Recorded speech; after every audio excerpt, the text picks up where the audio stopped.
Section 1 of The Romance of an Old Fool by Roswell Field. Section 1. If it had not been for Bunsey, the novelist, I might have attained the heights. As a critic, Bunsey has never commanded my highest admiration, and yet I have had my tender moments for him. From a really exacting standpoint, he was not much of a novelist, and to his failure to win the wealth which is supposed to accompany fame, I may have owed much of the debt of his sustained presence and his fondness for my tobacco. Bunsey had started out in life with high ideals, a resolution to lead the purely literary existence and to supply the market with a variety of choice, didactic essays along the line of high thinking. But the demand did not come up to the supply, and presently he abandoned his original lofty intention in favor of a sort of dubious romance. The financial returns, however, while a trifle more regular and encouraging, were not of sufficient importance to justify him in giving up his friendly claims on my house, my library, my time, my favorite lounge, and my best brand of cigars, in return for which he contributed philosophic opinions and much strenuous advice on topics in general and literature in particular. From my childhood I have been in the habit of keeping a diary, a running comment on the daily incidents of my pleasant but uneventful life, and occasionally, when Bunsey's society seemed too assertive and familiar, I sought to punish him by reading long and numerous excerpts.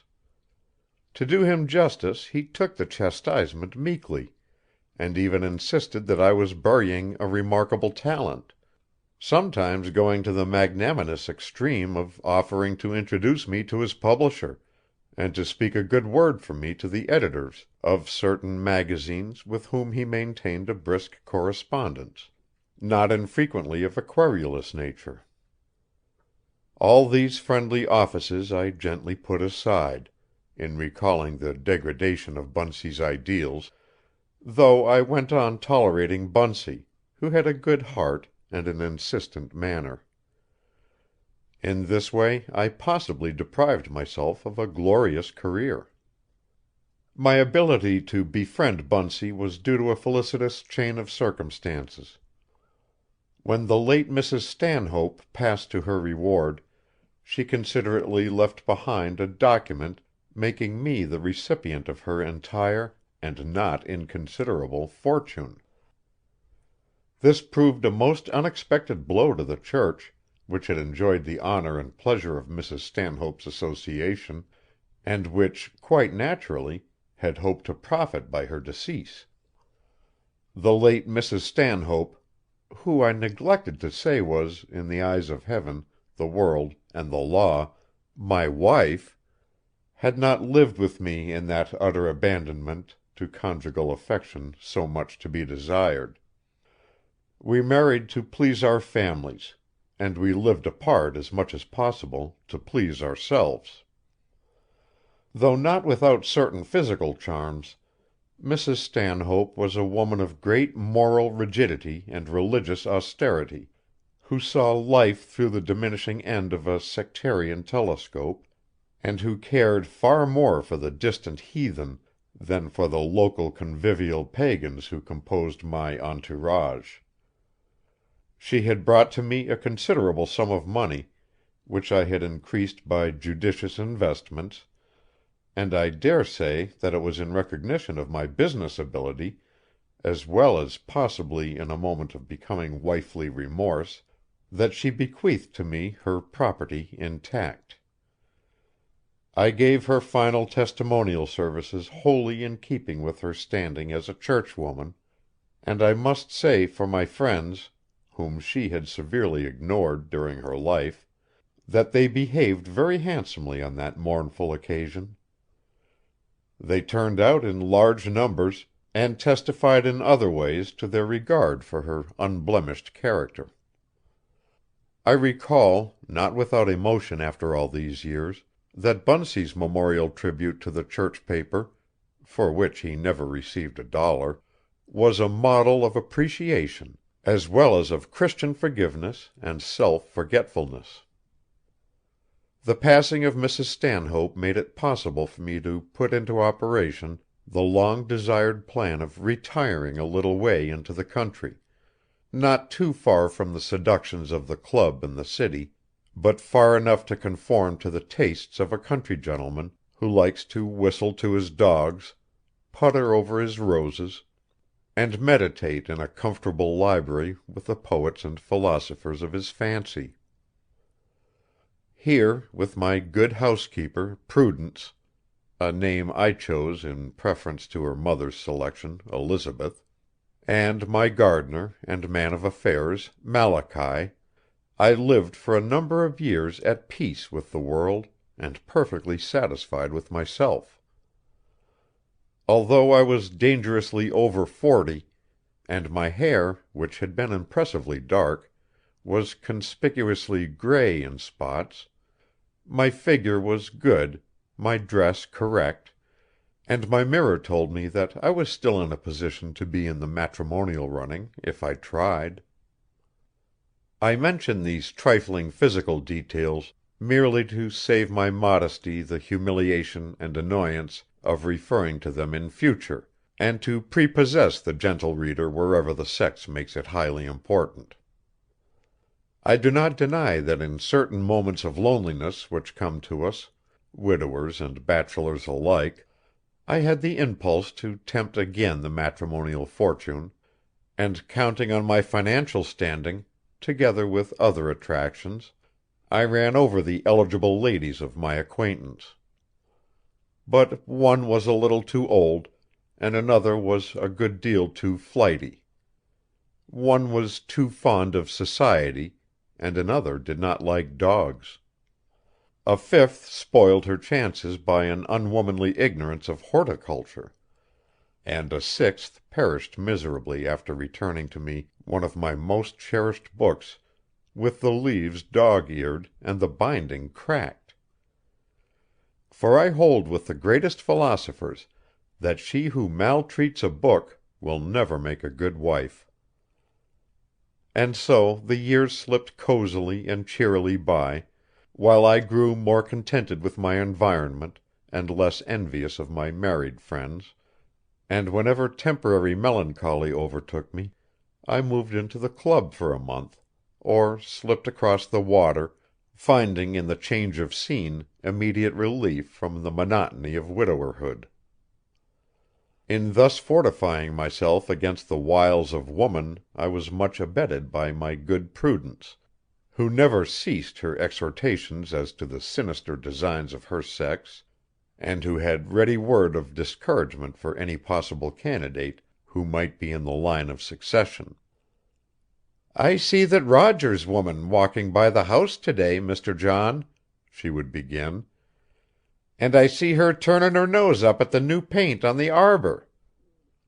I selected that color myself.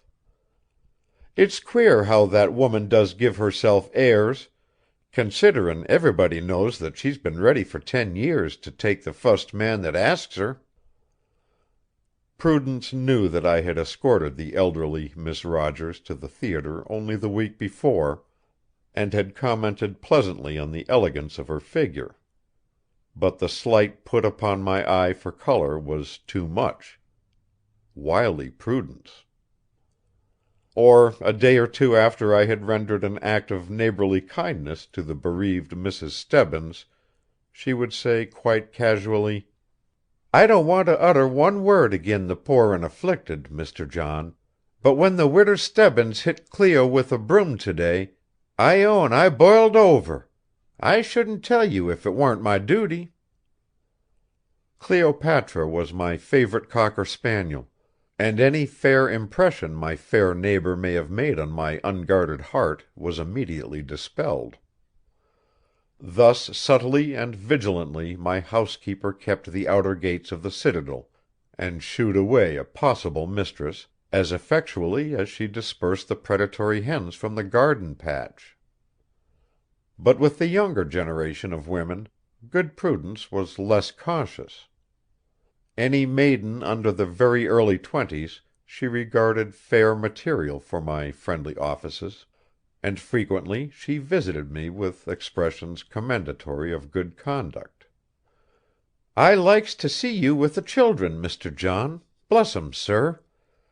And they do all seem to be so fond of you. There's nothin' that keeps the heart so young and fresh as goin' with young people. Just as nothin' ages a man so much as havin' a lot o' widders and designin' old maids about.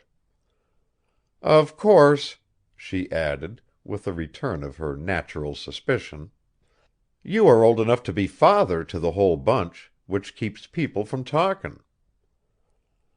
Whether it was Prudence's approbation or my own inclination I cannot say, but it soon came about that I was on paternally familiar terms with the entire neighborhood of maidens of reasonably tender years, and a very important factor in young feminine councils. These artful creatures knew exactly when their favorite roses were in bloom, exactly when the cherries back of the house were ripe, exactly when it was time to go to town for another theater party, to give a picnic up the river, or a small and informal dance in the parlors. I was expected to remember and observe all birthdays, to be a wellspring of benevolence at Christmas, and a free and never failing florist at Easter. I was the recipient of all young griefs and troubles, and no girl ever committed herself unconditionally to the arms of her lover until she had talked the matter over with Uncle John. All this, to a good-looking man of, well, considerably over 40, was flattering, but no sinecure. One morning in the late spring it came over me unhappily that in a moment of fatal forgetfulness I had promised to be present that evening at a card party, a promise exacted by the Rogers woman, persona non grata to Prudence. A card party was to me in the category with battle and murder and sudden death, from which we all petition to be delivered in the Book of Common Prayer. But how to be delivered? I could not be called suddenly to town, for I had already run that excuse to its full limit. I could not conveniently start for Europe on an hour's notice. The plea of sickness I dismissed as feminine and unworthy. And while I sat debating to what extreme I could tax my overburdened conscience, Malachy appeared with the information that he had discovered unmistakable signs of cutworms in the rose bushes, and that the local custodians of the trees were thundering against an impending epidemic of brown-tailed moth. Surely my path of duty led to the garden. But that card party! No, let the cutworm work his will, and let the brown-tailed moth corrupt. I must take refuge in flight, however inglorious. It was then that the good angel, who never forsakes a well-meaning man, whispered to me that far back in a quiet corner of New England was the little village where I had passed my boyhood, which I had deserted for 25 years, but which still remembered me as Johnny Stanhope, thanks to the officious longevity of the editor of the county paper. The situation I explained briefly to Prudence and Malachy, and swore them into the conspiracy. I threw a few clothes into a small trunk, dispatched a hypocritical note of regret to Miss Rogers, caught the noon train, and was soon beyond the danger line. Mrs. Lot, casting an apprehensive glance behind her, could not have dreaded more fearful consequences than I, looking back on the calamity I was evading. But as we went on and on into the cool, quiet country, and felt the soft air stealing down from the nearing mountains, I began to experience a lively sense of relief and pleasure, and to wonder why I had so long delayed a visit to my boyhood home. I am sorry for the man whose childhood knew only the roar and bustle and swiftly shifting scenes of the city. For him there is no return in after years, no illusion to be renewed, no joy of youth to be substantiated. His habitation has passed away or yielded to the inroads of commerce. His landmarks have vanished, and he is bewildered by the strange sights that time and trade have put upon his memories. But time has no terrors for the country-bred boy. The Almighty does not change the mountains and the rivers and the great rocks that fortify the scenery, and man is slow to push back into the far meadowlands and the hillsides and destroy the simple primitive life of the fathers. All of the joy that such a returning pilgrim might have I felt when I left the train at the junction, and scorning the pony engine and combination car supplied in later years by the railway company as a tribute to progress, set out to walk the 2 miles to the village. Every foot of the country I had played over as a boy. Here was the field where Deacon Skinner did his hayin'. Just beyond, the deacon raised his tobacco crop. That roof over there, which I once detected as the top of Jim Pomeroy's barn, reminded me of the day of the raisin', when I sprained my ankle and thereby saved myself a thrashing for running away. Here was Pickerel Pond, the scene of many miraculous droughts, and now I crossed Peach Brook, which babbled along under the road just as saucily and untiringly as if it had slept all those years and was just awakening to fresh life. 100 rods up the brook was the Widow Parsons' farm, and I knew that if I went through the side gate, cut across the barnyard, and kept down to the left, I should find that same old stump on which Bill Howland sat the day he caught the biggest dace ever pulled out of the quiet pool. The sun was going down behind Cy Thompson's planing mill as I stopped at the little red covered bridge that marked the boundary of the village. Silas had been dead for 20 years, but it seemed to me that it was only yesterday that I heard his nasal twang above the roar of the machinery. "Say, you fellers want to get out of that."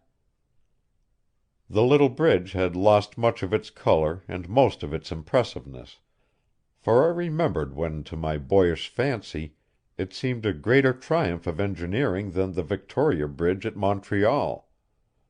And the same old thrill went through me as I started to run, just as I did when a boy, and felt the planks loosen and creak under my feet. Here was a homecoming worth the while. Hank Pettigrew kept the village tavern. The memory of man, so far as I knew, ran not back to the time when Hank did not keep the tavern. So I was not in the least surprised, as I entered, to see the old man, with his chair tilted back against the wall, his knees on a level with his chin, and his eyes fixed on a chromo of muster day, which had descended to him through successive generations. He did not move as I advanced, or manifest the slightest emotion of surprise, merely saying, "Hello, Johnny," as if he expected me to remark that mother had sent me over to see if they had any ice cream left over from dinner. It probably did not occur to Hank that I had been absent 25 years. If it had occurred to him, he would have considered such a trifling flight of time not worth mentioning. With the question of lodging and supper disposed of, and with the modest bribe of a cigar, which Hank furtively exchanged for a more accustomed brand of Valley Leaf, it was not difficult to loosen the old landlord's tongue and secure information of my playmates. What had become of Teddy Grover, the pride of our school on exhibition day?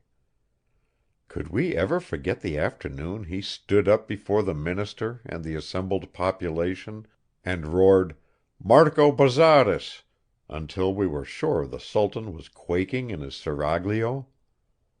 And how he thundered, "Blaze with your serried columns! I will not bend the knee!" To our excited imaginations what dazzling triumphs the future held out for Teddy. "Yep, Ted's still about. 3 days in the week he drives stagecoach over to Spicerville, and the rest of the time he does odd jobs, sorta tendin' round."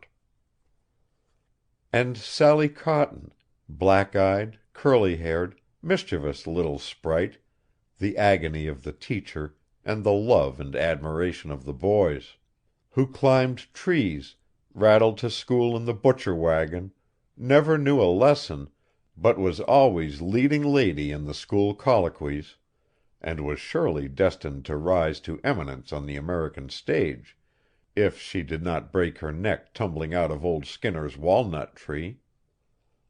"Oh, Sal! She married the Congregational minister down to Peterfield, and was 'lected president of the Temperance Union, and secretary of the Endeavorers. Read a piece down at Fust Church last week on 'Breaking Away from Old Standards,' illustratin' the alarmin' degeneracy of children nowadays."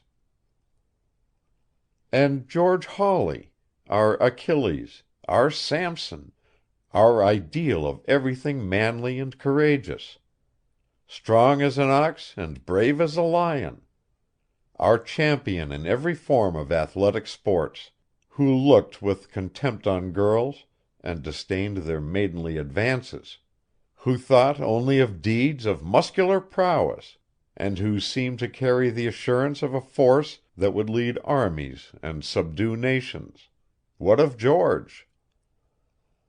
"Wal, George was about not long ago. Had your room for his samples. Travelin' for a house down in Boston, and comes here regular. Women folks say his last line of shirtwaists were the best they ever see." Oh, the times that change, and change us! Alas, the fleeting years, good Posthumus, that work such havoc with our childhood dreams and hopes and aspirations! It was a relief, after the shattering of these idols, to leave the society of the communicative Mr. Pettigrew and wander into the moonlight. Save as adding beauty to the scenery, the moon was comparatively of no assistance, for so well was the little village stamped on my memory, and so little had it changed in the quarter of a century, that I could have walked blindfolded to any suggested point. Naturally, I turned my steps toward the home of my youth, and as I drew near the old-fashioned, many-gabled house, with its settled, substantial air, austere yet inviting, its large yard with the huge elms, and the big lamp burning in the library or sitting-room, where I first dolefully studied the geography that told me of a world outside, it seemed to bend toward me rather frigidly, as if to say reproachfully, "You sold me! You sold me!"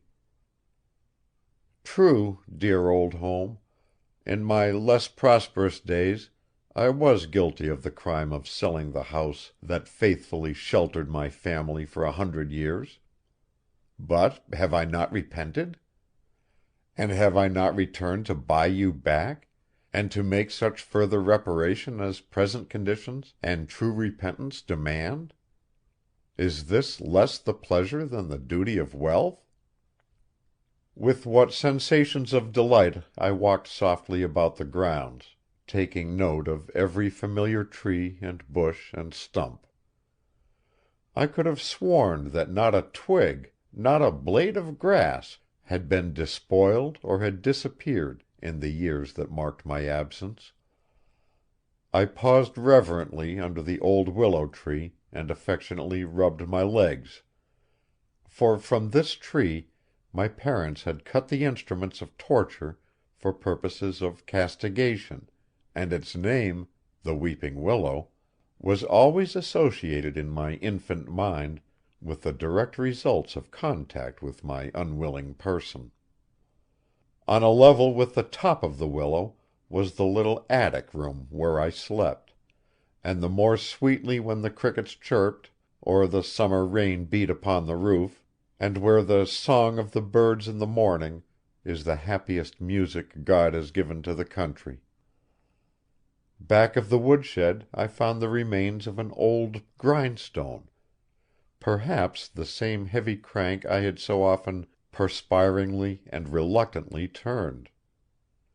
Indeed, my reviving memories were rather too generously connected with the strenuousness and not the pleasures of youth, but I thought of the well-filled lot in the old burying ground on the hillside, and of those lying there who had said, "My boy, I am doing this for your good."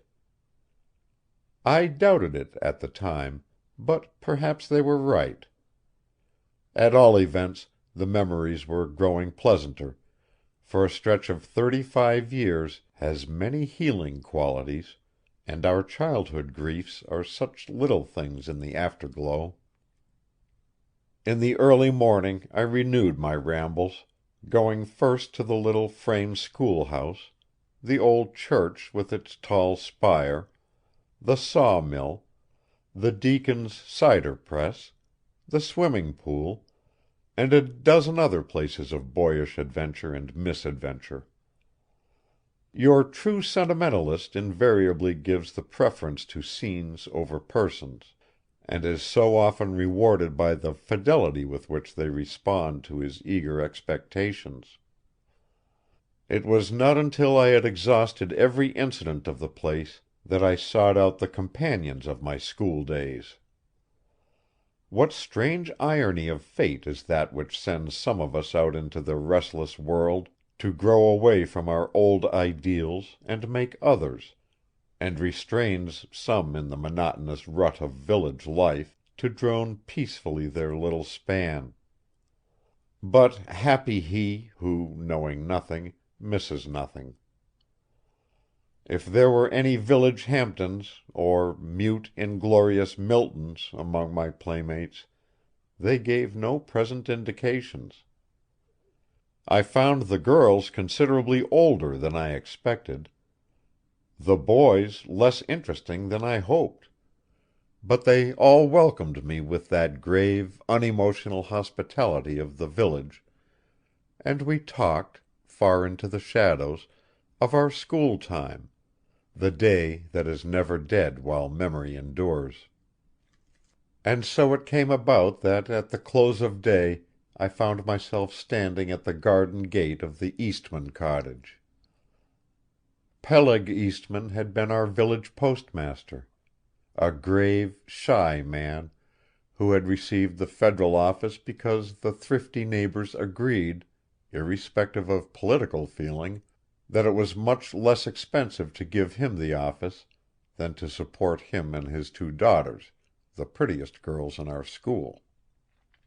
For they further agreed that Peleg was a shiftless sort of critter, and never could make a living, though he was a model postmaster, and an excellent citizen and neighbor.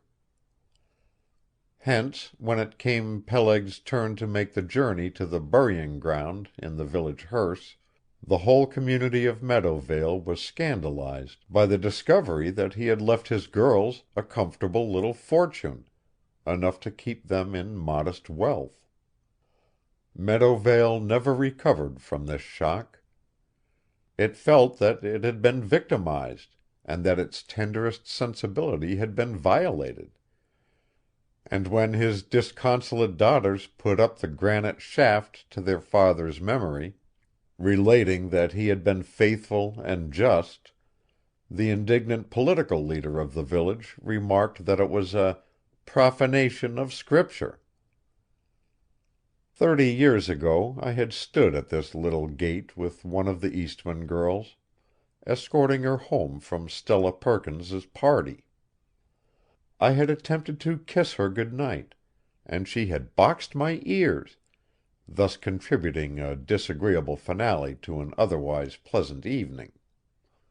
Time is a great healer, and I cherish no resentment at this late day toward the repudiator of my caresses. In fact, I smiled in recollection of the incident, as I walked up the gravelled path and knocked at the door. I wondered if the same vivacious, rosy-cheeked girl would come to meet me, and if I should feel in duty bound to make honorable amends. The door was opened by a tall, spare woman who carried a lamp. The light reflected directly on her features showed a face that in any other part of the world would be called hard. In New England it is merely resolute. It was the face of a woman 50 years of age, with massive chin, slightly sunken cheeks, a prominent nose, heavy eyebrows, and a high forehead rather scantily streaked by gray hair. There was no trace of the girlish bloom I had known, of the beauty that had once been hers, but the imperious manner of the woman was unmistakable. "Mary," I began jocularly, "I have come to apologize." She thrust the lamp forward, peered into my face, and said, with not the faintest trace of a smile, or the slightest evidence of embarrassment: "Why, that's all right, Johnny Stanhope. I accept your apology. Come right in." I went in. We sat in the sitting room and talked of our school days and our fortunes. I told her how I had gone down to the city, how I had prospered, of my adventures in the world, of my marriage, dealing very gently with my relations with the late Mrs. Stanhope, of my bereavement and present idyllic existence. And she told me of herself, how she had lived on in the little cottage, caring only for the support and education of her niece, Phyllis Kinglake, an orphan for nearly 20 years. "You remember Sylvia," she said, with the first touch of emotion. Did I remember Sylvia? My little fair-haired playmate with the large eyes and the blue veins showing through the delicate beauty of her face? Little Sylvia, who first won my boyish affection, and with whom I made a solemn contract of marriage when we were only 7 years old? Did I not remember how I would pass her house on my way to school, and stand at the gate and whistle until she came shyly out, with her face as red as her little hood and tippet, and give me her books to carry, and protest with the ever-present coquetry of girlhood that she thought I had gone long ago? Could I ever forget how I saved my coppers, one by one, until I had accumulated a sum large enough to buy a whole cocoanut, which I presented to her in the proudest moment of my life, and how the other girls tossed their heads with the affectation of a sneer, and with pretended indifference to this astonishing stroke of fortune? And that fatal evening when I provoked my little beauty's wrath, and in all the receding opportunities of post office and Copenhagen, she had turned her face and rosy lips away from me, until the world was black with a hopeless despair? And the singing school where she was our shining ornament? And that blissful night when I stood up with her in the village church, while we sang our duet descriptive of the special virtues of some particular flower nominated in the cantata? And how, growing older and shyer, we still preserved our youthful fancy even to the day I struck out into the world, both believing in the endurance of the tie that would draw me back?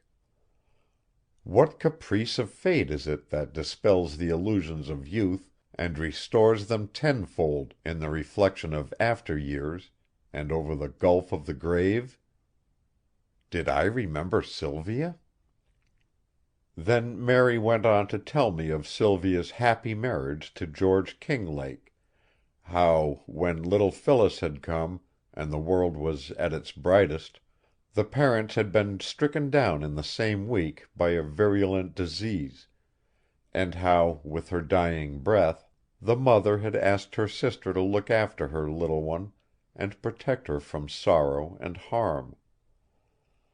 Very simply this stern-featured woman told the story of her efforts to do her duty to her sister's child, and it seemed to me that her face grew softer and her voice gentler as she went over the years they had grown older together, while the beauty of this woman's life was glorified by the willing sacrifices of imposed motherhood.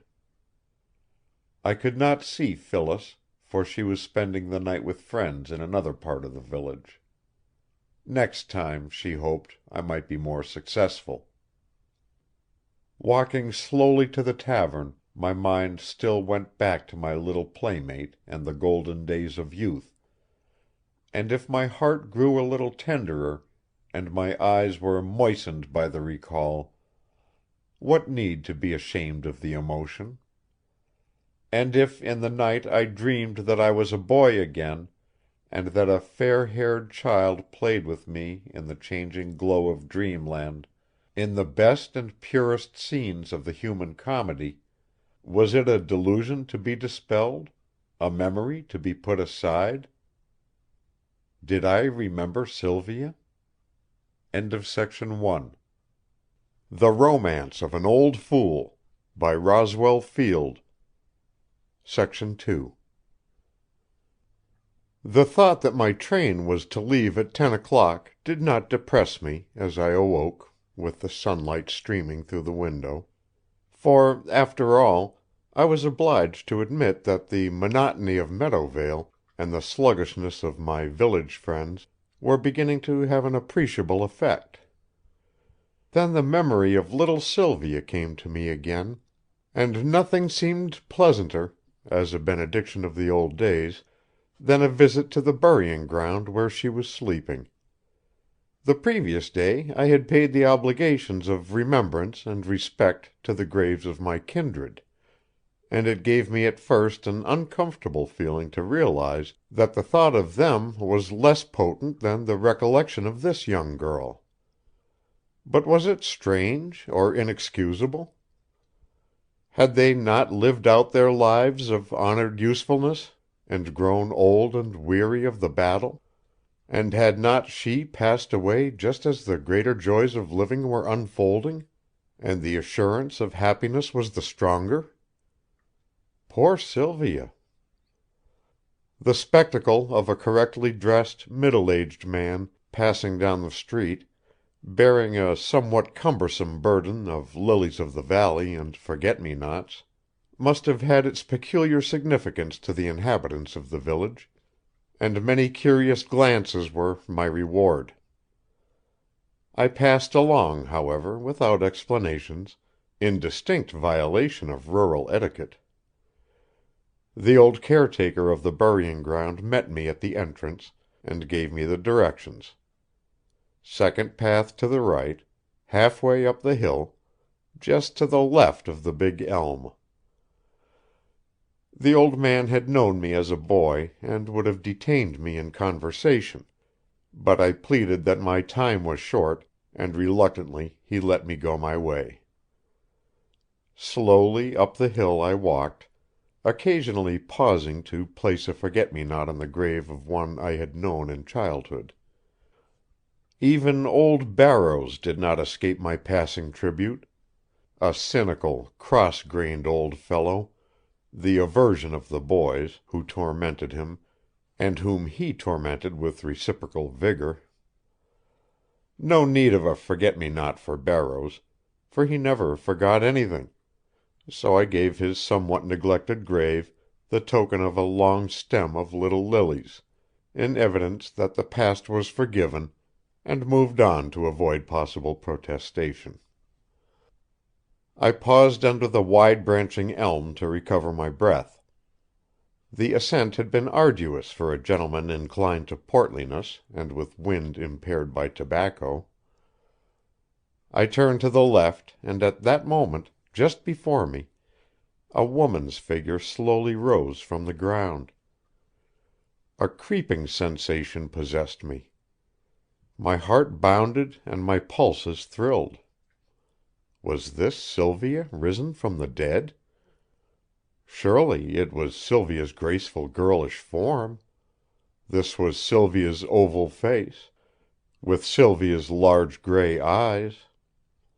In such a way Sylvia's pretty light hair waved about her temples, and the pink and white of her delicate complexion revealed the blue veins. 25 years had rolled back in an instant, and I was standing in the presence of the past. Alas, the swift passing of the illusion, for the conversation of the evening came to me. "You are Phyllis?" I said. "I am Phyllis," she answered softly, her mother's voice. "And you are Mr. Stanhope. My aunt told me." I did not answer, for I was staring stupidly at her, reluctant to abandon the pleasing fancy that my thinking of her had brought her back from the dead again. She did not speak, but glanced inquiringly at the flowers I held in my hand. "I knew your mother, Phyllis," I managed to say. "She was a very dear playmate of my childhood. I have brought these flowers to put upon her grave. Shall we go together?" The girl's eyes filled, and she pointed to the rising mound at her feet. Suddenly we bent over, and reverently laid the lilies and forget-me-nots under the simple headstone. "May I talk to you of your mother?" I asked. We sat down on a rude bench in the path, and I told her of my childhood, of the days when Sylvia and I were sweethearts, of our little quarrels and frolics, of her mother's beauty and gentleness. The girl laughed at the recital of our misadventures, and the tears came into her eyes when I touched on my boyish affection for my playmate. Then she told me of her own life, so peaceful and happy in the little village, and in the neighboring town, where she had been educated with all the care and diligence of the New England impulse. I looked at my watch.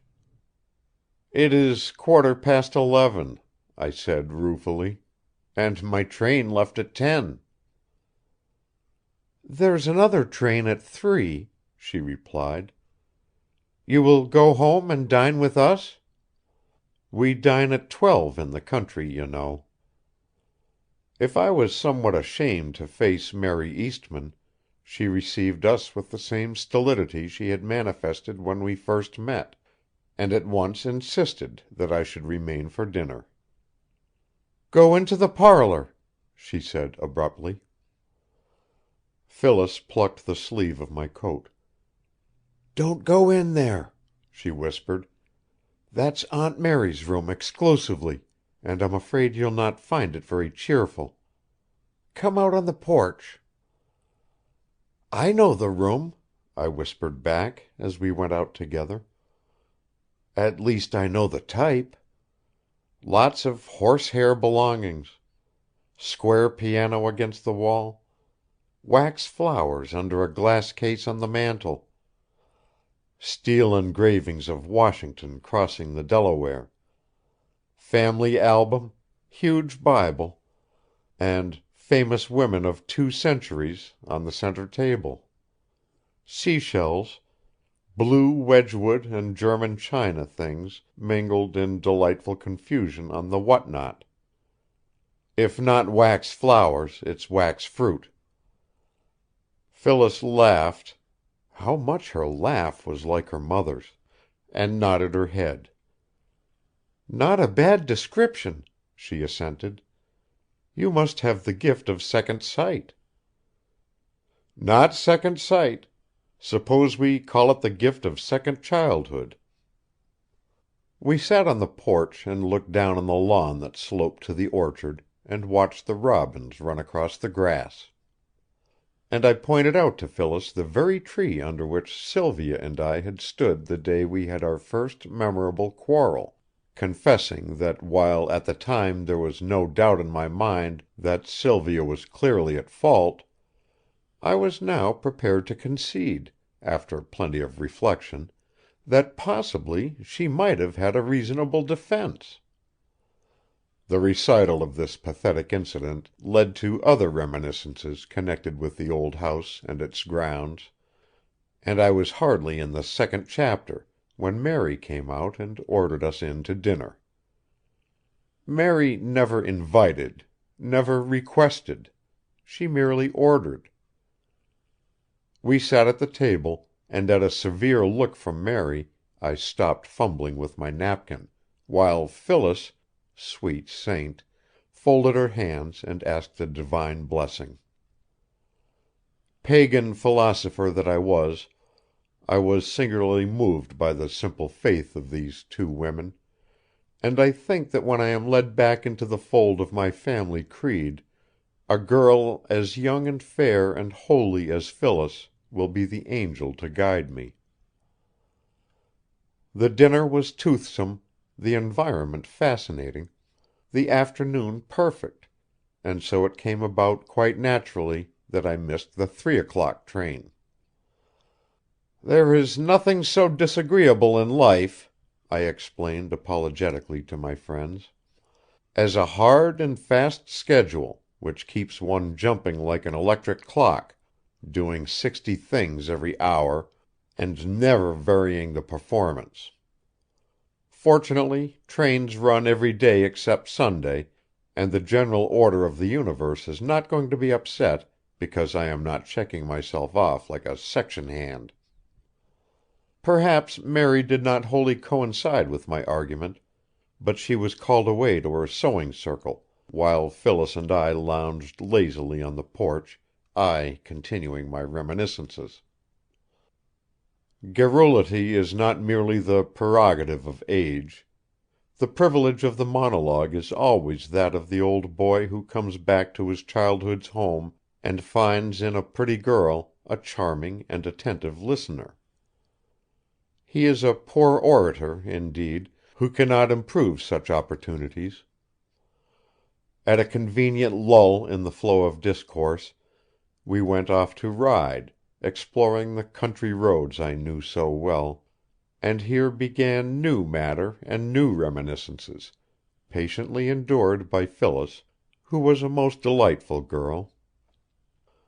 And when we returned late in the afternoon, it was directly in the line of circumstances that I should remain for tea. And after tea Phyllis played and sang for me in the little parlor, for Phyllis was a musician of no small merit. When in reply to my inquiry she sang a simple Scotch ballad her mother had sung so touchingly many years before, a great lump rose in my throat, and I sat far over in the shadow, that she and Mary might not see how blurred were my eyes, and how unmanageable my emotion. At what age does it come to a man and a philosopher that he is no longer ashamed of honest, sympathetic tears? I shall never know whether it was the journey in the train, the air and cooking of Meadowvale, or the visits to the burying ground, that upset me, but for the first time in a dozen years I found myself dissatisfied with my home. I remarked to Malachy that the roses seemed to be in a most discouraging condition, and that the garden in general was altogether disappointing. I noticed that my dogs barked a great deal, that the neighbors had become most tiresome, and that Bunsey was an unmitigated nuisance.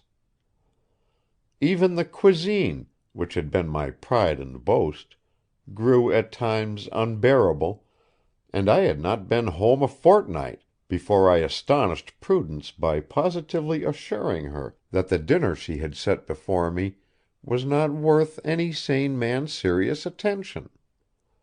Whereupon that excellent woman announced with superb pride that she "guessed it was about time for that Rogers woman to give another card party."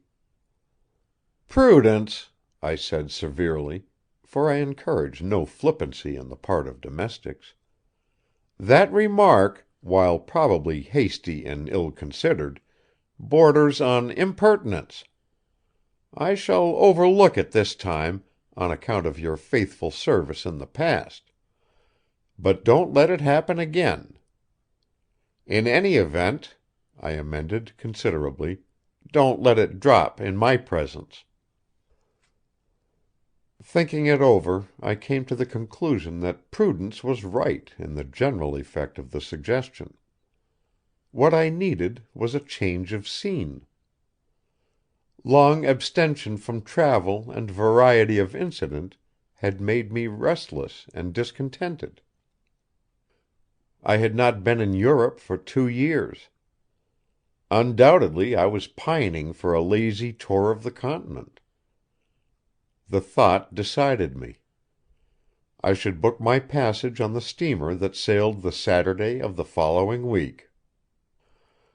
Strangely enough, at this interesting moment, I received a letter from the chairman of the Committee on Public Improvements in the village of Meadowvale, announcing that it had been resolved to procure new rooms for the village library, and would Mr. John Stanhope do his native village the honor of subscribing a small amount toward this desirable end. As it is always much easier for an indolent man to telegraph than to write letters, I replied by wire that Mr. Stanhope felt himself much honored by the request. Not entirely satisfied with this confession, I sent a second telegram an hour later, doubling my subscription. Still my conscience troubled me. "I have not done my duty," I said to myself. "Here I am, a man of means, I may say of large wealth, with no special obligations resting upon me, and yet I have done nothing to benefit or enrich my old home. It is strange that it has not occurred to me before what a privilege, what an honor, it is to be a philanthropist even in a small way, and with what alacrity those whom Heaven has blessed with a fortune should respond to the calls of deserving need. I blush for my past thoughtlessness, and I shall hasten to atone for my astonishing neglect. My duty lies before me, and I shall not shrink from it, whatever the personal inconvenience." Thereupon I telegraphed for the third time to the chairman that it would give Mr. Stanhope the greatest pleasure to put up a suitable library for the village of Meadowvale, and, in order to guard against any possible misunderstanding, he would depart the following day to confer with the committee as to site and probable extent of the structure. This concession to my conscience comforted me greatly, and I prepared for my journey with a lightness that was almost buoyancy.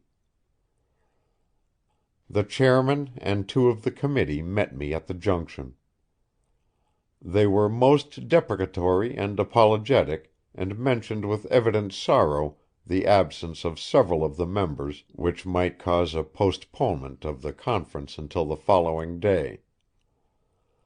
I bore up under this intelligence with astonishing cheerfulness. Section 3. "My good friends," I said, "don't let this disturb you for a minute. I am not so pressed for time that I cannot wait on your reasonable convenience. Your tavern is well kept, and the food is wholesome. I think I may say that my old friends in Meadowvale will interest me until we can come to an amicable understanding. Suppose, to be sure of a full meeting, that we fix the time of conference at day after tomorrow, a little late in the afternoon." After this suggestion had been received with suitable expressions of gratitude, we journeyed together to the village, where I was duly turned over to old Pettigrew.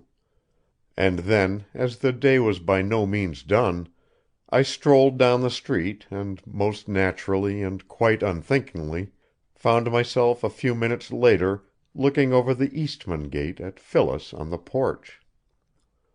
To say that this charming girl was surprised by my sudden appearance was no less true than to admit that she did not seem in the least displeased. I positively had no intention of going in, but before I knew it I was sitting beside her, relating in the most casual way the reason of my coming. "How good it was of you," said the ingenious creature, "and how delighted and grateful Meadowvale will be. It must be glorious to be rich enough to do things for other people."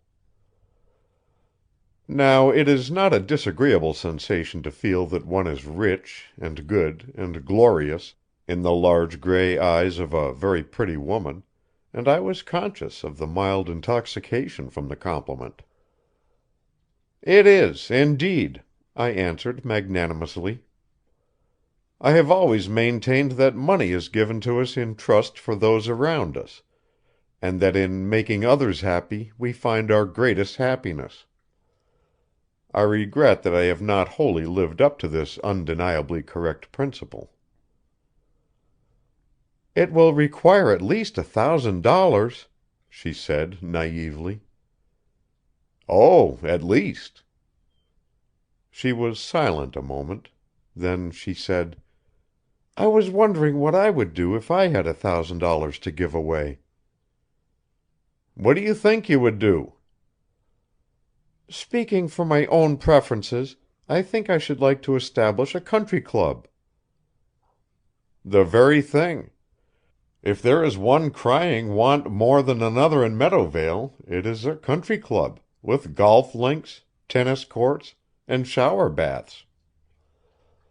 "Now you are laughing at me." "Not at all. Fancy old Hank and you playing a foursome with Aunt Mary and me for the cider and apples. Why, it would add years of robustness to our waning lives." "No," said the girl decisively, "it isn't feasible." "Then," I went on musingly, "we might have an art institute. Or the Phyllis Kinglake School of Expression. Or the Meadowvale Woman's Club. Or the Colonial Dames. Or, best of all, the Daughters of the American Revolution." "That shows how little you appreciate the local situation," she responded quickly. "For your best of all is worse and worse. Imagine an order of daughters in a place where every woman's ancestors did nothing but fight in the Revolution. As well call a town meeting at once." "Ah," with a sigh, "I see that I shall never spend the $1,000 in Meadowvale." "Don't be too sure of that, my dear Phyllis," I exclaimed in an outburst, for I was in a particularly happy and generous mood. "And remember that when you do decide how the money is to be philanthropically invested, we shall see that it is forthcoming." With such agreeable banter the minutes slipped away, and when Mary appeared with the customary invitation to tea, it would have been a jolt to the harmonious order of things to decline. I cannot say that I have ever cordially approved the austerity of the New England tea table, with its cold bread and biscuits, its apple sauce, its frugal allowance of sardines, its basket of cake, and its not very stimulating pot of tea. But such are the compensations of pleasant society that even these chilly viands may be forgotten, and I say my "Amen" to Phyllis's sweet and modest grace with all the heartiness of a thankful man. As no gentleman may, with propriety, run away immediately after he has accepted hospitality, I lingered in the evening, and we had more music, which so calmed and rested me that I wondered at my past nervousness, and marveled that I had even contemplated a journey across the water. How it came about that the next morning Phyllis and I were strolling over the village, down by the river and into the pleasant woods, I have forgotten, But I dare say that we were discussing further developments of philanthropy, and endeavoring to come to a conclusion as to the proper disposition of that troublesome $1,000. The girl was so young and joyous, so pretty, so arch, so fascinating with that little coquettishness that is not the usual type of the Puritan maiden. I could not find it in my heart to remember Mary's words and try to instill in her a closer appreciation of the more serious purposes of life. Indeed, life is so serious that it is one of the blessed decrees of Mother Nature that we have that brief allotment of time when it is too serious to think about, and youth passes so quickly that it is criminal to rob it of its golden hour. In such a presence I felt my own spirits rising, my step becoming springy, my whole nature less sluggish, and had I looked in the mirror, I should have confidently expected to see a youthful bloom in my cheeks and a return of hair to primary conditions. It is due to this interesting young woman to say that she coyly urged me not to forget my other friends, since I was to leave so soon, and it pleased me to fancy that she was not altogether offended when I spoke somewhat hastily and rather flippantly of those of my former companions who had lapsed into tediousness. I reminded her also that as the happiest memory of my childhood was associated with her mother, so it was sweet to me to be with her and live again, in a pleasant dream, the brightness of the past. Then, for her mother's sake, she shyly let me take her hand while I went over again, not without emotion, the story of my early love. Dear little Sylvia! The meeting of the committee was followed by a general congregation of citizens, and I was invited to the platform, where I outlined my plans. I hinted that the library was merely the beginning of a number of beneficences which I desired to contribute to Meadowvale's prosperity, and as I looked down upon my listeners and caught sight of Phyllis, glancing up with flushed cheeks and sparkling eyes, I was nearly betrayed into promises of the most preposterous nature. At the end of my remarks I recall that I spoke with unusual grace and eloquence the chairman stood up and gravely thanked me, intimating that I was a credit to Meadowvale and its perfect public school system. I fancy I should have been applauded if it had been compatible with the nature of the people of Meadowvale to make so riotous a demonstration. At the close of the meeting it happened, by the purest accident, that I walked home with Mary and Phyllis, and when Mary said in her blunt way that I really had been most generous, Phyllis did not speak, but she slipped her hand under my arm and gave me an appreciative little squeeze, which made me regret that I had not pledged another $1,000. I was to leave the next morning, thanks to the officious members of the committee, who had so blunderingly hurried matters to accommodate me that I had no longer an excuse of remaining. And it was for this reason that I went in and sat again in the little parlor, while Phyllis sang for me the songs that were my favorites, and some her mother sang in the long ago. Memories were again pleasantly stirred within me, as was not infrequent in those days, and I experienced all the happiness that comes to him who is persuaded that he has made himself a little above the ordinary attractions of the earth. In this excess of good feeling, and stimulated alike by the music and the consciousness of a philanthropic impulse, I waited until the moment of parting before declaring definitely my excellent intentions.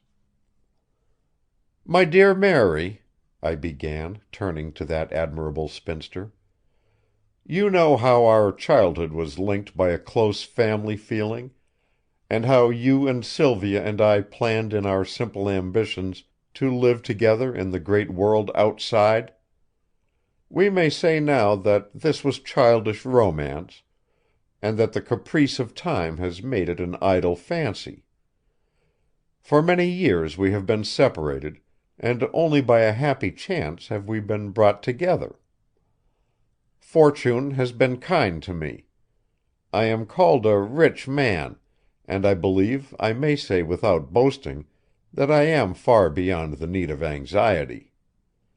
But to a degree I am a lonely man.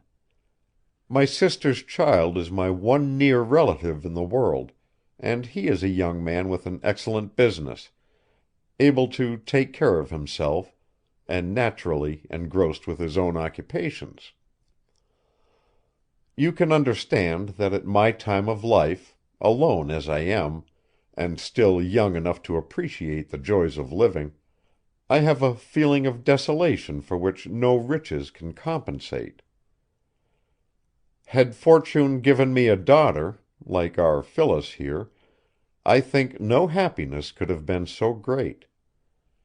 It has pleased me to look back upon the past, to recall the days of our childhood, and to see in Phyllis the image of her mother. Why can I not link the present and the future with the past? Why can I not look on Phyllis as my own daughter, and give to her all the father love I have learned to feel? I do not rob you either of her love or her presence. I merely add a new joy to my life, and know that in caring for you both, and in contributing to her happiness, and securing her against misfortune after we are taken away, I am carrying out the pledge, however idle at the time, I made to Sylvia. I fancied I saw what may have been the suspicion of a tear in Mary Eastman's eye. It vanished as quickly as it came, and when she spoke and thanked me for my generous offer, her voice was as calm and her manner as collected as if I had made a casual suggestion for attendance at a prayer meeting. She could not deny that the opportunity was too enticing to be ignored, and she admitted that my fatherly proposition was distinctly advantageous. Her New England independence rather revolted at the thought of any immediate financial assistance, which was not needed, while her New England thrift approved a future settlement based on family friendliness of many years' standing. On the whole, she was inclined to be favorable to my point of view. As for Phyllis, she had listened to me with undisguised amazement. Her big gray eyes had grown larger, and the color left her cheeks as I finished. Then the rosy red rushed back, her lip quivered and the tears sprang to her eyes. A moment later she smiled, then laughed, and was serious again. How incomprehensible are these young girls! Poor child! She had never known a father's love. Phyllis followed me to the door. The light, streaming from the parlor, shone squarely on her exquisite face. A thrill of pleasure went through me as I realized that at last I had a daughter whom I could love and cherish. I took her hand in both of mine, and as I released it I parted the light, wavy hair and kissed her forehead. It seemed to me that she trembled slightly, but in a moment she was herself, and a gleam of merriment was in her eyes as she said: "Of course you will write to me, papa?" Doubtless the novelty of the situation made me just a little embarrassed. To be called papa, the first time by a pretty girl, was more embarrassing than I had expected. And why that half laugh in her eye, and why that almost quizzical tone? Was I not kind and good enough to be her father? And had I not tried to show her every paternal consideration? Was I not honestly endeavoring to fulfill a sacred pledge? I was perplexed, but not discouraged. "I will prove to her," I said to myself with firmness, that I am entirely worthy of her filial affection, and that she may lean confidently upon me. And I went straightway to bed and dreamed of her all night, as every true father should dream of the daughter of his heart and his hope. End of Section 3. Section 4. In the very nature of things, it was necessary that I should return frequently to Meadowvale, to confer with the village committee and make all proper arrangements for beginning so important a local enterprise. While this put an end to my projected trip to Europe, I accepted the situation with calmness and forbearance, satisfied that in the pursuit of duty and in giving happiness to my fellow creatures I should have the reward of an approving conscience. To my nephew, Frederick Grinnell, I gave the task of preparing the plans, and his excellent suggestions were cordially adopted. Much of my spare time, and it is amazing how much spare time one has in a village, was spent at the Eastman cottage with my new daughter, and in the evening I talked to her of the world outside, quite, I fancy, as Othello may have spoken to Desdemona, but with a more conservative and a better impulse. I unfolded to her the wonders of great London, the pleasures of Paris, the beauties of Venice, the sacred mysteries of Rome, the noble traditions of Athens. I journeyed with her up the Nile and down the Rhine. One night we were in gay Vienna, another in Berlin, a third in the grandeur of the Alhambra. From the fjords of Norway to the tea houses of Japan was the journey of a few minutes, and the indifference of my surfeited life gave way before the kindling enthusiasm of this lovely country girl, whose world had been the area of scarcely more than a township. But the paternal relation, however honest and commendable my intentions, did not seem to thrive as I had fondly hoped. Only in her teasing moments would this vivacious creature admit the solemnity of our compact, and when she called me Papa, there was always that gleam of the eye, with that merriment of tone, which may not have been disrespectful, but was certainly not filial. This troubled me exceedingly. I thought it all over, and one night I said to her, "My dear Phyllis, it has become only too evident that you do not entertain that deferential feeling for me which a daughter should have for a father. I shall not describe your emotions as I have analyzed them, but I am satisfied that we shall not make a complete success of my long-cherished plan. However, I am not prepared to withdraw unreservedly from my schemes for your comfort and happiness, and since you cannot look upon me as a father, or treat me like a father, I have another suggestion to offer. Let me be your elder brother, and watch over and guard you as a brother's duty should direct. There shall be no diminution of my love, no retraction of my promises. Perhaps, in the feeling that I am your brother, you will talk with me with greater frankness, and feel more closely drawn to me, and we shall be all the better and the happier for the change." Thus speaking, I took her pretty hand and carried it respectfully to my lips, at the same time patting it affectionately and assuring her of my brotherly devotion. And this incomprehensible girl threw back her head and laughed, then burst into tears, laughed again, flushed to crimson, and ran out of the room. I was grieved beyond measure. Had I done wrong so quickly and rudely to sever a connection so holy? Had the filial feeling been suddenly awakened in her breast? Was I depriving this poor child of a tender paternal care, for which she longed, but which maidenly coyness could not immediately accept? As a philosopher I have made women the subject of much research, and my library bears witness to the attention I have paid to the written opinions of the ablest writers and thinkers of all times who have had anything to do with this fascinating theme.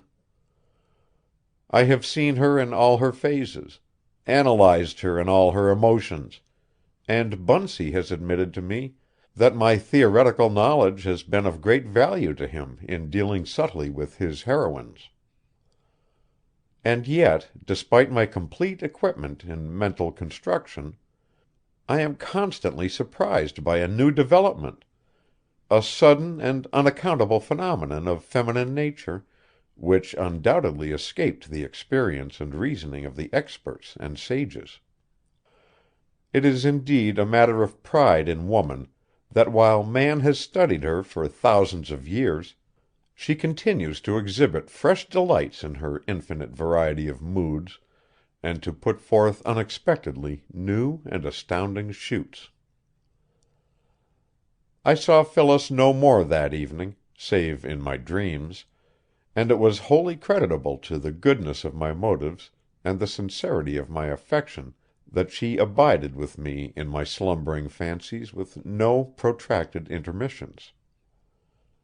The next day she was as sweet and gracious as ever, but I thought her tone a little constrained, and when, as a father or brother should, I ventured to speak of the tenderness of our family relation, a half imploring look came into her beautiful eyes. And when I casually remarked on the softness of her hair, or the slenderness of her fingers, her glance was timidly reproachful. All this gave me great unhappiness, and I discovered to my further distress that in my attempt to return to the old familiar footing I was neglecting the committee and losing interest in the affairs of the library. A certain peevishness took possession of me. I was no longer myself, and I lost the gaiety and sprightliness which had been always my distinguishing virtues. Furthermore, I missed the companionship and solace of my books in this emergency, for I had no reference library to which I could go in Meadowvale for aid in establishing the true condition of this strange girl. I recalled dimly that somewhere on my shelves was a volume which contained a fairly analogous case, but while I knew that I possessed such a book, I could not remember the circumstances or the incident cited, and this added to my unrest. Only a student can understand the absolute wretchedness which overtakes a man when he finds himself miserably dependent on a distant library. For several days I gave myself up entirely to my mental depression, greatly wondering at the perplexing change in my life, and marveling that in all my explorations in philosophy I had not provided for just such a crisis, whatever it might be. One afternoon, as I sat in my room at the tavern, looking idly out of the window and across the little river which rippled by, something seemed to strike me violently in the forehead. It may have been a telepathic suggestion, it may have been a return to consciousness. At all events, it was an idea. I leaped from my chair, put on my hat, and proceeded rather feverishly to the Eastman cottage. Phyllis was away for the day. Mary was knitting in the sitting room. I watched her in silence for a moment, and then I said abruptly, "Mary, I think I should like to marry Phyllis." Mary Eastman was not the type of a woman to lose herself or betray astonishment. She pushed her spectacles sharply above her eyes, looked at me sternly, and said in a rasping voice, "John Stanhope, don't be an old fool." "Whatever I may be, Mary," I answered, much nettled by her tone, "I do not think anybody can properly regard me as a fool. As for the other qualification," I went on complacently, "I am not so old." "You and Sylvia were the same age, and she would have been 48. A man is as old as he feels. I ventured, finding refuge in a proverb. That is evasive, and has nothing to do with the question. Beside, what reason have you to believe that Phyllis has the slightest desire to marry you?" "Frankly, not the slightest reason in the world," I replied with the utmost candor. "That is why I have been so bold as to speak to you on the subject." "Perhaps you thought I might use my influence to help you along?" "Quite the contrary, my dear Mary, I assure you. I may not know very much about women," I was quite humble when separated from my library, "but I do know that nothing is so fatal to a lover's prospects as the encouragement of the loved one's relations. You see that I am perfectly frank." "Then you wish my opposition?" "Come, let us be reasonable. I have told you I wish to marry Phyllis. I know my good points, and I am not unacquainted with my weak ones. Unhappily, I can figure out my age to a day. Alas, I am 48, and Phyllis is not yet 23. The difference is positively ghastly from a sentimental standpoint. But if I love her, and she is not hopelessly indifferent to me, I think that even that difficulty can be bridged. You know my position, my character, my general reputation. Neither of us knows what Phyllis really thinks, or what she will say or do in the matter. I do not ask either for your opposition or your good offices. I have come to you as an old friend, and the girl's nearest relative, to tell you exactly how I feel and what I wish to gain. And I ask only that I may have the same chance to win her affection that you might grant to a younger man." Mary's voice was gentler when she spoke again. "John," she said, "Phyllis is all I have in the world. It is my one idea to have her happily married to a worthy man whom she honestly loves. Providence, in inscrutable wisdom, may have decreed that you are that man, but," she continued with a sudden return of Yankee caution, "I have my doubts, considering your age. However, you have acted honorably in coming to me, and while I think Phyllis would be a better daughter than wife to you, I cannot speak for her. Remember that she is very young and very inexperienced. Her acquaintance with men has been slight. You are a man of the world, and with enough of the surface polish, I don't say it stops with that, to dazzle any girl accustomed to such surroundings as we have here. Undoubtedly, an offer from you would flatter her. It might induce her to accept you, thinking that she loved you. Be careful. Be sure of your ground before it is too late." As I walked back to the village, I mused on what Mary had said, but I felt no apprehension. Most lovers are alike in this, in youth, in middle age, in senility.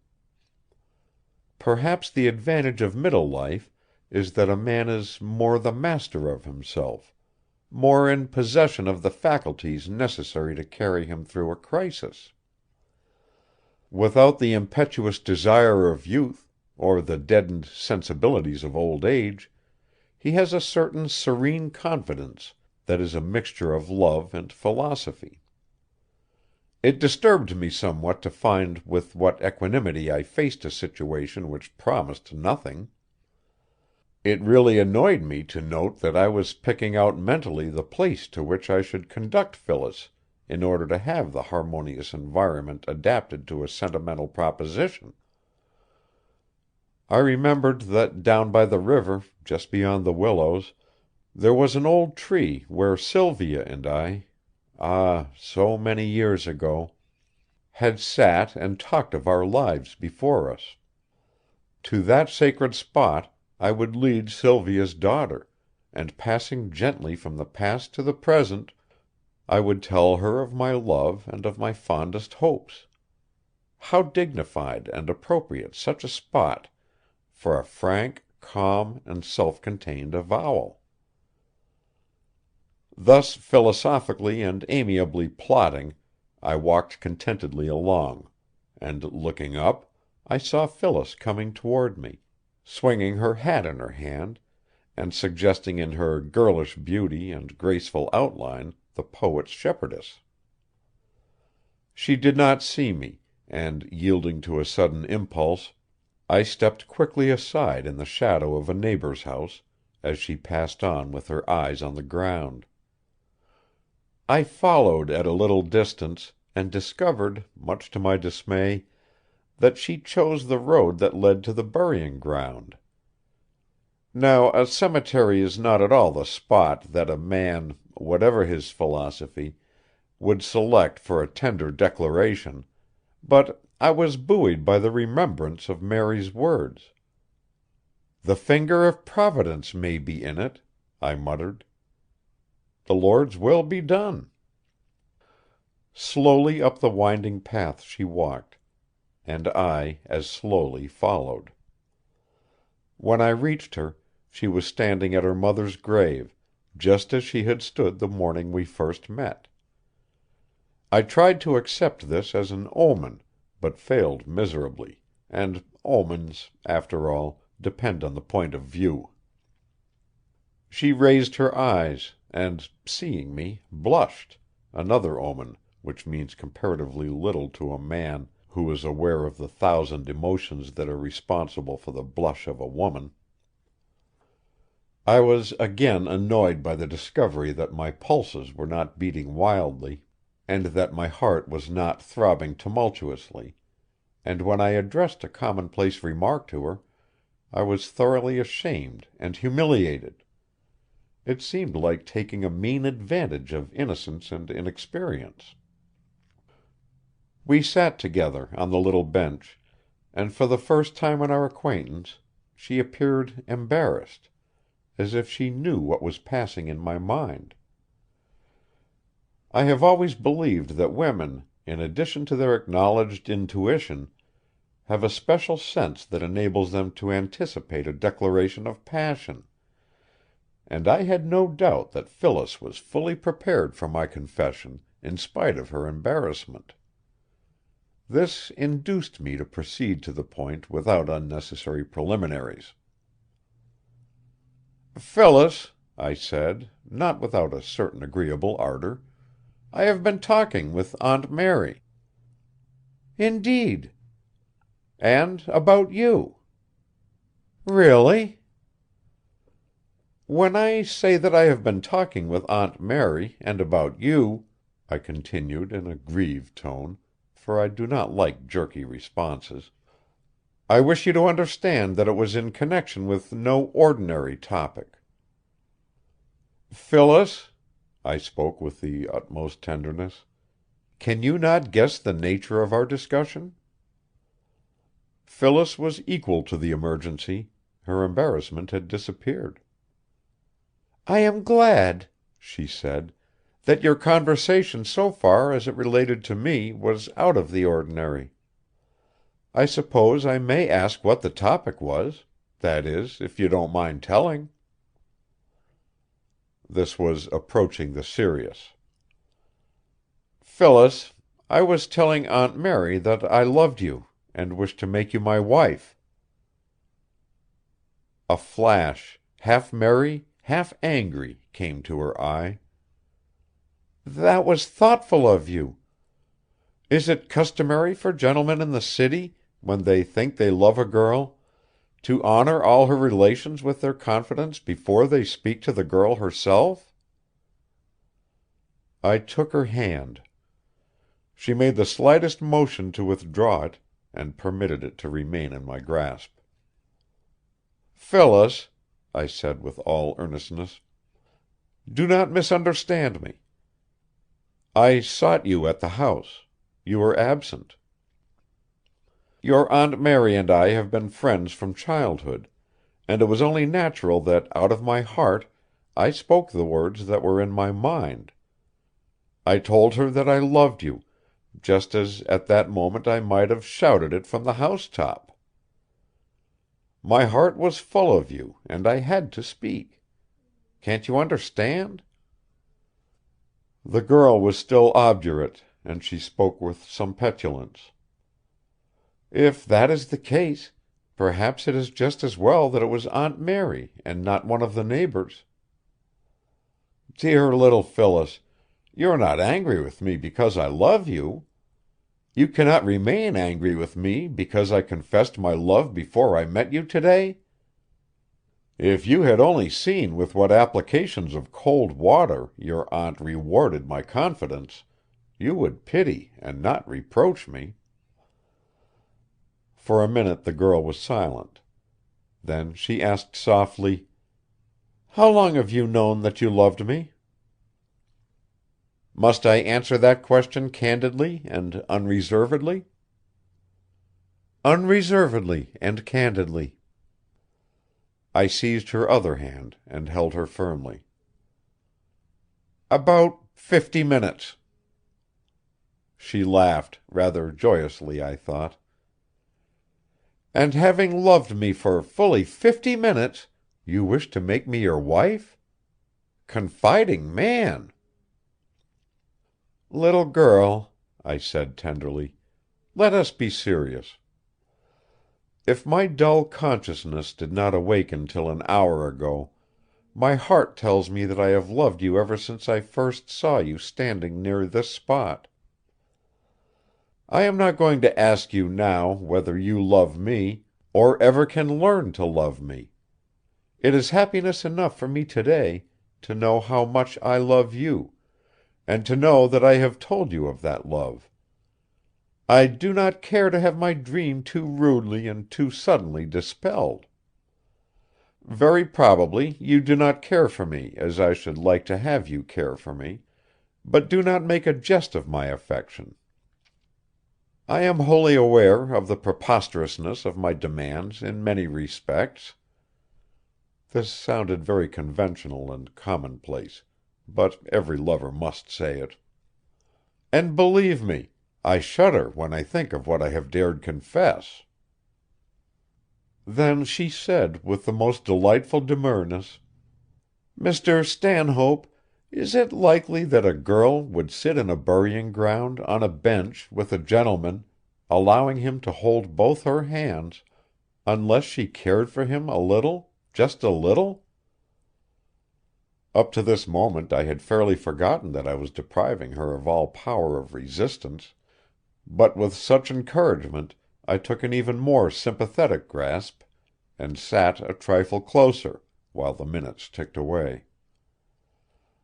A robin flew down from the tree near by, and saucily hopped toward us, until at a rebuking call from his mate he flew away, and I fancied that I could hear them talking over the situation, and drawing conclusions from their own happiness.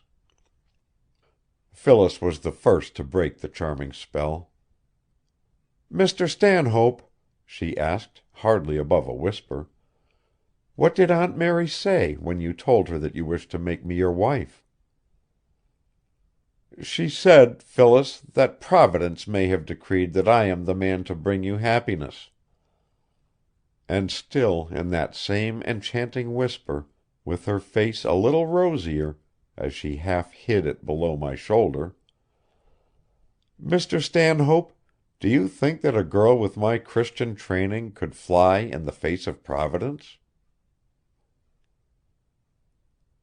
End of section 4. Section 5. The philosopher was in love. It comes, I have no doubt, to every well-ordered man to be in love once. Some there are who maintain, with plausibility, that the passion we call love may be of frequent recurrence, and they point to the passing fancies of boys and girls, the romances of moonlight, the repeated sightings of the fickle Corydon, and the matrimonial entanglements of the aging Lydia, as evidence for their argument. That there are varying degrees of the ecstatic emotion cannot be truthfully denied. Heaven has wisely decreed that the heart, once filled with its ideal, may be compensated for the bitter hour of sorrow by the soothing balm of a new affection, and it is even possible that the second love may be more satisfying than the first, the third or fourth more typical the exaltation than its predecessors. But love, whether early or late, in the perfect absorption of the faculties, comes only once. As compared with this remarkable mental state all other conditions are unemotional, unfilling. The true lover rises early, before the world is astir. If it is summer and in the country, his thoughts lead him to the cool groves, the shady banks of the river, the retired spots where he may uninterruptedly commune with his happiness or his misery, and reflect on the blessings that are to be, or should be, his. Was it not then as a true lover that in the early morning I walked into the country and down the banks of the stream where Sylvia and I had strayed and talked in the sunny days of youth? And nature seemed a part of the wedding procession, and the squirrels on the fence rails, and the robins, wrens and wood thrushes in the trees chirped and twittered, "John Stanhope is in love! John Stanhope is in love!" And the mocking crow, lazily flapping his wings at a safe distance, croaked enviously, "Ha ha! Old Stanhope is in love! Ha ha!" Yet the whole conspiracy of animated nature could not make old Stanhope in his present exaltation regretful of his age or ashamed of his passion. Mary Eastmann had accepted the situation without comment. She neither congratulated nor demurred, but went on with her household duties with the same method and precision as before. Men may come and go, hearts may be won and lost, republics may totter and empires may fall, but the grand scheme of sweeping, dusting, bed-making and cooking knows no interruption. If I did not understand, I at least commended this housewifely prudence. And often when the domestic battle was at its height, I would spirit away my little charmer for the discussion of topics within my comprehension. At the outset I had declared that while it had pleased Providence to begin our romance in a burying ground, I did not propose to sacrifice all tender sentiment to meditations among the tombs, and I bore her away to the old tree down by the river, where we sat for hours together as I unfolded my plans for our future life. A man who has sat at the feet of the philosophers from Ovid to Schopenhauer, and has gorged his intellect with the abstract principles of love, naturally adapts himself to the professorial capacity, and I soon saw that Phyllis, while one of the most lovable, one of the sweetest of girls, was almost wholly ignorant of the psychology of passion. I could not expect that a young girl of 22 would discourse glibly of the emotion in its intellectual phase, but I could not bear the thought that she should enter lightly into so serious a compact, and without gaining a reasonable comprehension of its mental analysis. Hence, as opportunity presented, I enriched her mind with the beauties of love from the standpoint of philosophers and thinkers, and showed her the priceless blessings that must result from a union dictated by careful provision of reasoning. To these addresses she listened with sweet patience, and if she did not always grasp their meaning, she showed much admiration for my erudition and frequently remarked that she had no idea that love was so abstruse a science. It seemed to me, in the serenity of my years and the calm assurance of my love, that I was a most persistent wooer, and I was greatly grieved when she broke out rather petulantly one afternoon, "I don't believe you really love me." "You don't believe I love you? And why?" She hesitated, half abashed by her own outburst, then added a little defiantly, Well, in the first place, you never quarrel with me. And why should I quarrel with you? Aren't you the most amiable, the most perfect little woman in the world? Oh, of course, I know all that. But I have always read and always believed that when two persons are truly, deeply in love, they have most exciting quarrels. Is it not true that in all romances the man is eternally quarreling with the girl and bidding her farewell forever? Yes, and coming back in 10 minutes to weep and grovel at her feet and beg her to forgive him. My dear little Phyllis, why should I bid you farewell forever, when I am morally certain that in half the time I should be cringing in the turf, weeping and begging you to say that all is forgiven and forgotten? That would be lovely, she said pensively. Perhaps, but it would be very undignified and unnecessary. And I am not at all sure that you would admire me in that attitude, even if I did imitate the heroes of romance. A weeping lover is much more agreeable in a novel than in actual life. However, if you insist that we must quarrel, in order to demonstrate the sincerity of my affection, I shall suggest that we have our spats when we part for the night, in order that no precious waking hours may be lost." "You are joking," she exclaimed with a little pout. "Not at all. Still," I added reflectively, "even this plan has its disadvantages, for if we quarrel when we part at night, it will necessitate my return to your window, which would not only annoy your aunt, but might scandalize the neighbors. Furthermore, it might give me a shocking cold, unless you immediately repented, for the nights are very damp." "No," I sighed with great feeling, "all this seems impracticable. You must give me a better reason for my coldness." Phyllis toyed with a clover blossom, and made no answer. I went on: "As a slight indication of my unloverlike hauteur, let me confess that I am going to bring you a marvelously glittering bauble when I come back from the city, something that will bewilder you by day and dazzle you by night." She shrugged her shoulders. "Of course you are.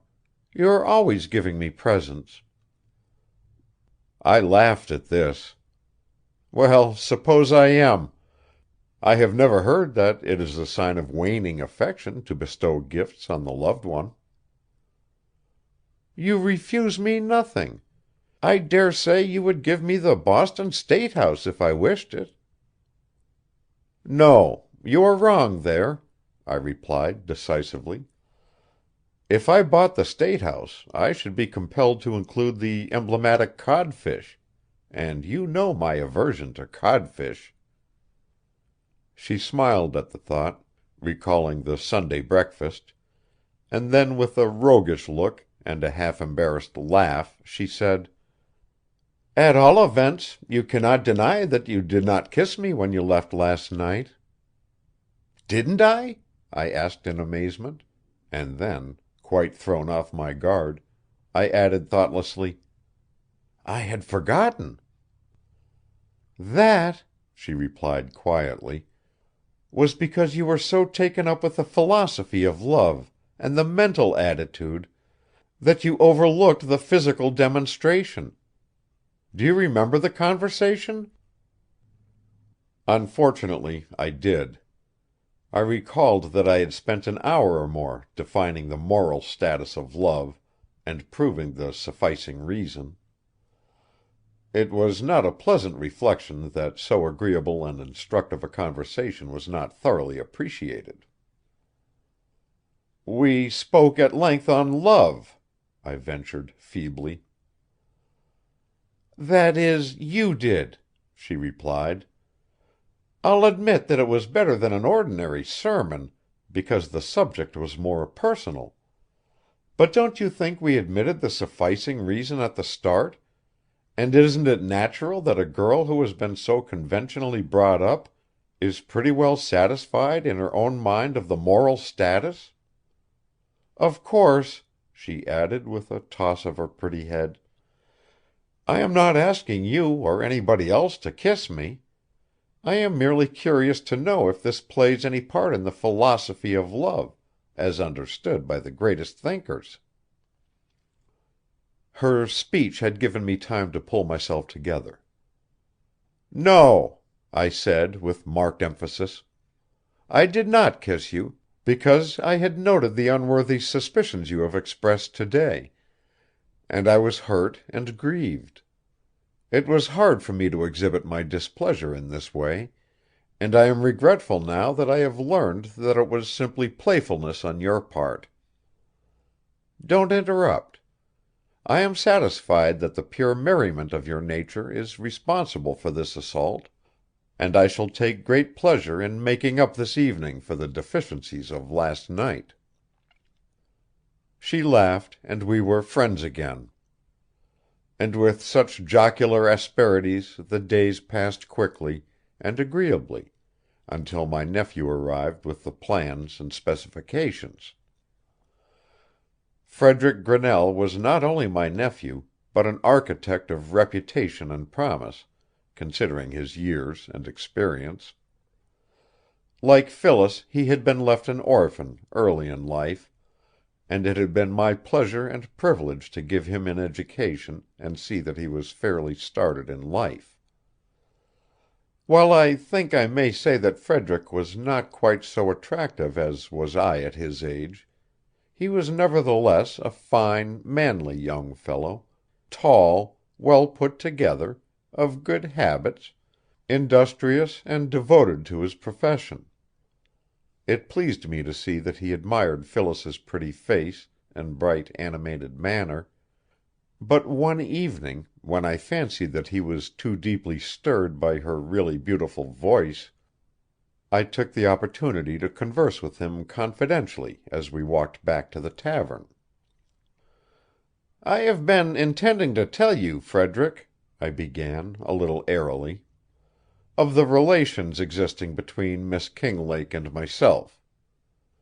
So far it has been a profound secret." I did not then know that the entire village was gossiping about it. "But I feel that I owe it to you, as my nearest relative, to admit that Miss Kingdale and I are engaged." I paused, and noting that he did not wince or appear in the least degree discomposed, continued: "Of course you will respect my confidence in this matter. Of course," I added magnanimously, "it will be perfectly proper for you to signify to Miss Kinglake that you are aware of our little secret, as that will put us all on a better basis and lead to no misunderstandings. It would be awkward to play at cross purposes, and I should be extremely sorry, my dear boy, to think that I had withheld anything from you, for you have always enjoyed my fullest trust." Whatever he may have thought, his manner betrayed no unusual interest. "I congratulate you," he replied, very calmly. Now that so perfect an understanding existed in the immediate family circle, I gave myself no further uneasiness. I was truly rejoiced to notice that Frederick was deferentially polite to Phyllis, and I encouraged him to show her those polite attentions which my betrothed would reasonably expect from my nephew. And at times I even insisted that he should represent me at certain gatherings of Phyllis's friends, who were too young and frivolous to claim my serious attention. When he protested and pleaded headache, business, or other sign of disinclination, I rallied him good-humoredly on his lack of gallantry. "Nonsense, my boy," I argued. "A young fellow of your spirit should be only too glad to go out with a pretty girl and enjoy himself." You certainly would not deprive Phyllis of an evening's pleasure because your uncle has a stiff knee which interferes with his dancing, and, confound it, you know they never let me smoke at these frolics. Come now, be a good fellow and show the proper family impulse." As they went off together, I looked at them admiringly, and rather fancied that I saw in them a suggestion of what Sylvia and I had been when we made the rounds of the birthday parties. For it is fair to confess that the image of Sylvia did not infrequently rise before me, and I constantly saw in Phyllis the replica of her adorable mother. In my happiest moments, I spoke of this suggestion to Phyllis, and continued to regale her with fragments of my early life associated with her family. At first I thought that the girl was somewhat piqued, fearing that Frederick was thrust upon her, although she admitted that he was good-looking, polite, and danced extremely well. But I succeeded in convincing her that true love should not be gauged by the low standards of hot night dancing, and that all philosophers agree that the purest affection springs from quiet contemplation, such as I should enjoy while she was making merry with her friends. To this she once ventured to remark that in that case perhaps my affection would thrive to greater advantage if I contented myself with thinking about her and not seeing her at all, a suggestion which wounded me in my tenderest sensibilities, for I was very much in love. I was also not a little disturbed when, supplemental to my reminiscences, Mary went back to the past and humorously drew pictures of me as her own early lover. There is considerable difference between the impalpable, airy spirit of the fancy and a wrinkled and austere feminine actuality of 50. In the midst of these innocent and improving pleasures, a small cloud appeared in the summer sky. I received a letter addressed in a peculiar but not ornate hand, and I opened it with misgivings and read it with consternation. "Mr. Stanhope, sir. Prudence and I thinks you'd better come home. The plumber was here twice yesterday and the cutworms is awful. Hero got glass in her foot and the brown tail moths is bad again, which is all for the present. Respectfully, Malachi." Duty is one of the exactions of life which I have never shirked when there seemed no possible way of evading it, but in this instance the call of duty was compromised by matters of equal urgency, for nothing can be more important than the successful administration of the affairs of love. It was a happy thought that suggested to me a way out of the difficulty, which was neither more nor less than that we should all go to the city together. I sprang the proposition at a family conference. Phyllis was delighted. "There is always so much to be seen in the city," she cried. "And I shall meet Mr. Bunsey. It has been one of the dreams of my life to know a real literary man." This appeared to call for an explanation. Heaven knows I am not jealous of Bunsey, and would not deprive him of a single distinction that is honestly his. But a regard for the truth, coupled with much doubt as to Bunsey's ability to live up to such lively expectations, compelled me to resort to a little gentle correction. "My dear Phyllis," I said, "you must disabuse your mind of that fallacy. Bunsey is a popular novelist, not a literary man." "But isn't a novelist a literary man?" she asked in amazement. "Not necessarily," I replied pityingly. "In fact, I may say not usually. Of course we are speaking of popular novelists. The popularity of the novelist is in proportion to his lack of literary style. The distinctive popular charm of Bunsey is that he is not literary. At least, if he is, his critics have not succeeded in discovering it. He successfully conceals his crime. If he is popular, it is because he is not literary. If he were literary, he could not be popular." "That does not seem right," said my little Puritan. "It is not a question of ethics at all, but a matter of taste. However, don't be prejudiced against Bunsey because he is a product of the time and fairly representative of the civilization. You shall meet him and shall learn from him how a man may succeed in so-called literature without any hampering literary qualifications." Mary did not receive my proposition in a thankful and conciliatory spirit. She shook her head doubtfully, and when we were alone together, she gave voice to her fears. "Phyllis is country bred," she said, "and knows nothing of the toils and snares that beset young girls in the city." "Toils and snares," I echoed. "One might gather from your objections that we contemplate taking Phyllis to the city merely to expose her to temptation and corrupt the serenity of her mind. You seem to forget the elevating influences of my modest home." "No, John, I dare say that your home is not objectionable, taken by itself. But I am not blind to the seductions of the great city. You too forget," she added, with a touch of complacency, "that I am not inexperienced or without knowledge of the profligacy of the town."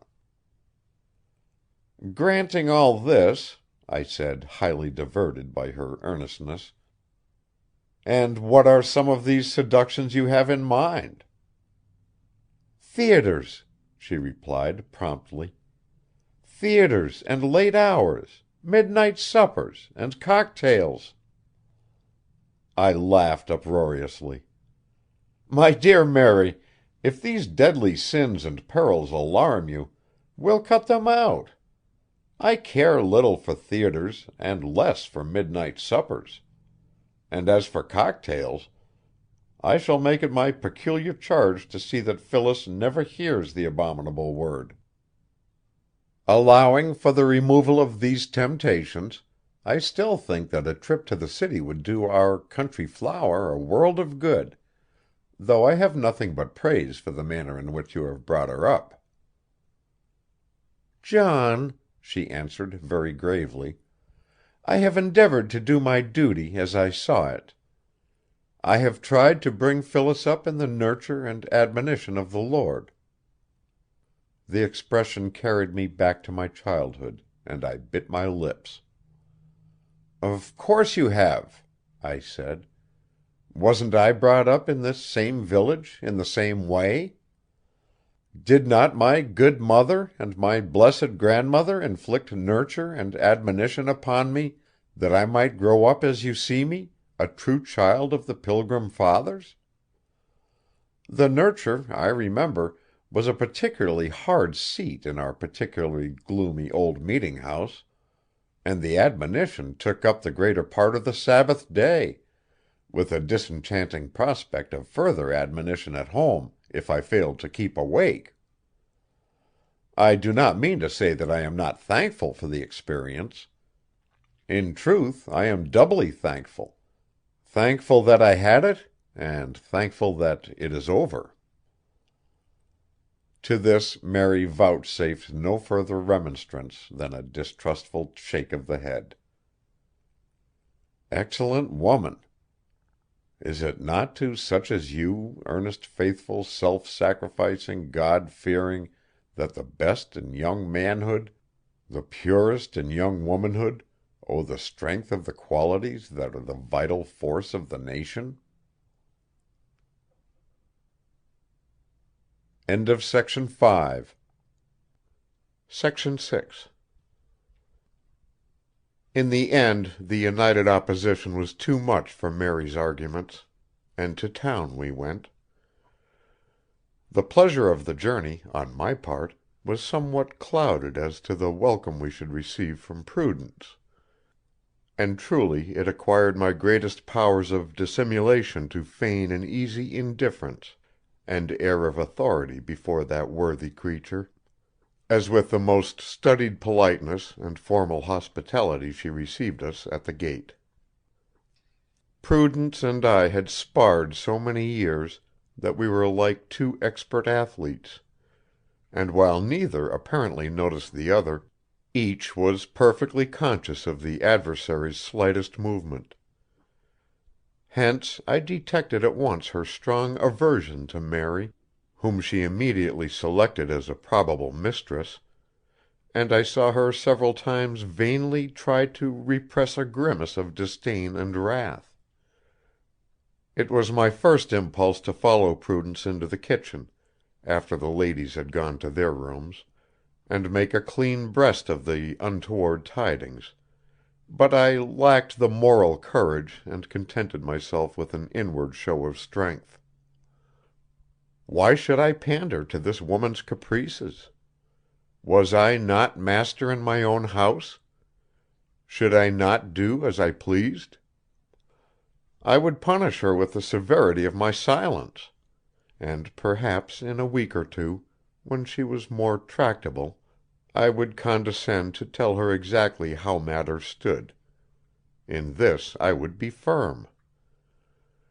But the next morning, before my guests were out of bed, I decided that I was not acting wisely. Was not Prudence an old, faithful, and trustworthy servant? Had she not been loyal to my interests, and was not her whole life wrapped up in my comfort? Surely I wronged her to withhold from her the confidence she had so fairly earned, and the flush of shame came to my face as I reflected that I was indulging my first deceit. I took a turn in the garden, in the heavenly cool of the early morning, to compose my nerves for a very probable ordeal, and then I walked boldly into the kitchen where Prudence sat, with a wooden bowl in her lap, paring apples. It was one of the unwritten laws of the cuisine that Prudence was never to be disturbed when engaged in this delicate operation. She maintained that it destroyed the symmetry of the peel, and I dare say she was right. Consequently she looked at me reproachfully as I entered, and bent again more assiduously to her work. I was much flustered by the ill omen, but I knew that if I hesitated I was lost. So I advanced valorously, though with accelerated pulse, and said with all the calmness I could command: "Prudence, I think it only right to tell you that I am going to be married." One apple rolled from the bowl down along the floor and under the kitchen stove. I cannot conceive of any shock, however great, that would cause Prudence to lose more than one apple. Partly to conciliate, and partly to conceal my own trepidation, I made a gallant effort to rescue the wanderer, and as I poked the hiding place with my stick, I heard her say: "Lord, I know it'd come." "The fact that it has come, Prudence," I answered with a sickly attempt at gaiety, "does not seem to be a reason why you should call with such vehemence on your Maker. There does not appear to be any need of providential interposition. Things are not so bad as all that." I always used my most elegant English when conversing with Prudence. If she did not understand it, it flattered her to think that I paid this tribute to her intelligence. "Mr. John," she said, and there was a suspicious break in her voice, "for 20 years I have tried to do my duty by you, and now that I must go—" "Go?" I interrupted. "Who said you must go? Who spoke about anybody's going? You certainly do not expect to turn that bowl of apples over to me and leave me to get breakfast." "No, Mr. John, I shall go on and do my duty, as I see it, until you have made all your plans and are comfortable. Now, look here, Prudence, I am very comfortable as things are, thank you. And you will pardon me if I say I cannot understand why you should go at all. I shall continue to eat, I hope, after I am married, and I think it altogether probable that I shall require a housekeeper and a cook. I believe they do have such things in well-regulated families. At my age, and with my experience, and considerin' how we have lived, Mr. John, I couldn't get along with a mistress, 'specially," she added with a touch of malice, "with a woman considerable older than me." "Older than you? What are you talking about? Miss Kinglake is young enough to be your daughter." Another apple rolled on the floor. "Miss Kinglake?" she exclaimed in astonishment. "That lamb? Good Lord, I thought you were going to marry the other one." "Prudence," I said rather hotly, for I did not relish her amazement, "you will oblige me by not speaking of these ladies as the lamb and the other one. I might gather from your remarks that I am a sort of ravening wolf, instead of a well-meaning gentleman who is merely exercising the privilege of selecting a wife. But," I said, checking myself, for I was ashamed of my explosion, "I shall be magnanimous enough to believe that you are delighted with my choice, and that I have your congratulations. You will be glad to know that Miss Kinglake and I are perfectly satisfied with each other, and that we are both entirely satisfied with you. And now that we understand the situation, I think I may presume that we shall have breakfast at the usual hour this morning, and tomorrow morning, and for many mornings to come. And, by the way, Prudence, while I have honored you with my confidence, permit me to impress it upon you that this revelation is not village gossip as yet, and you will put me under further obligations by not mentioning the circumstance. Good morning, Prudence. Kindly call the ladies at 8 o'clock." And thereupon I hastily departed, leaving the good woman in a state of stupefaction, since for the first and only time in our long and controversial association had I retired with the last word.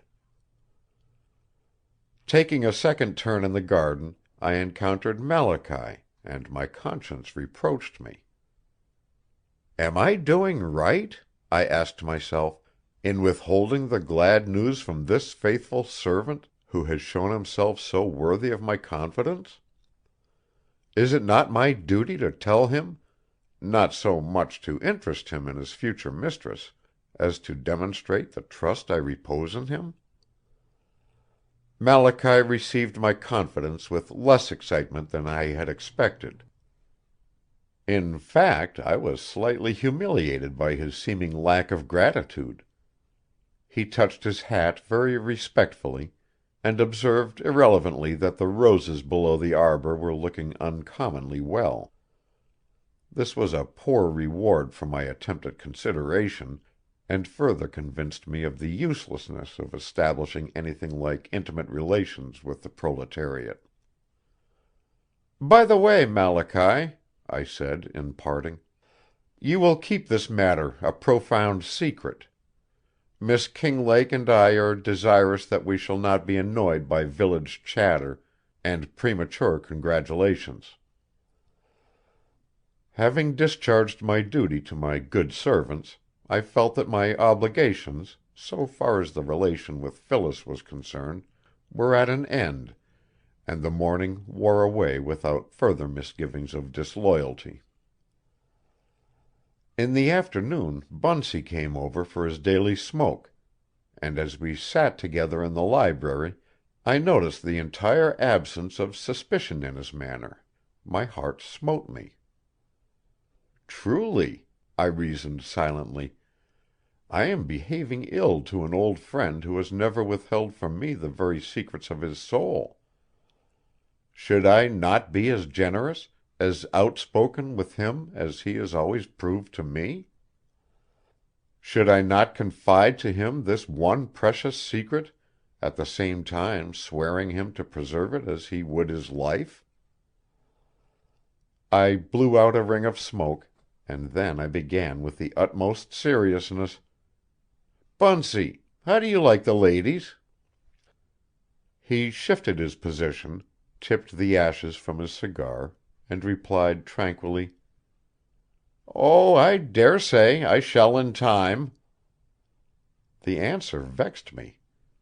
Bunsey was a bachelor, and should have been therefore the more impressionable.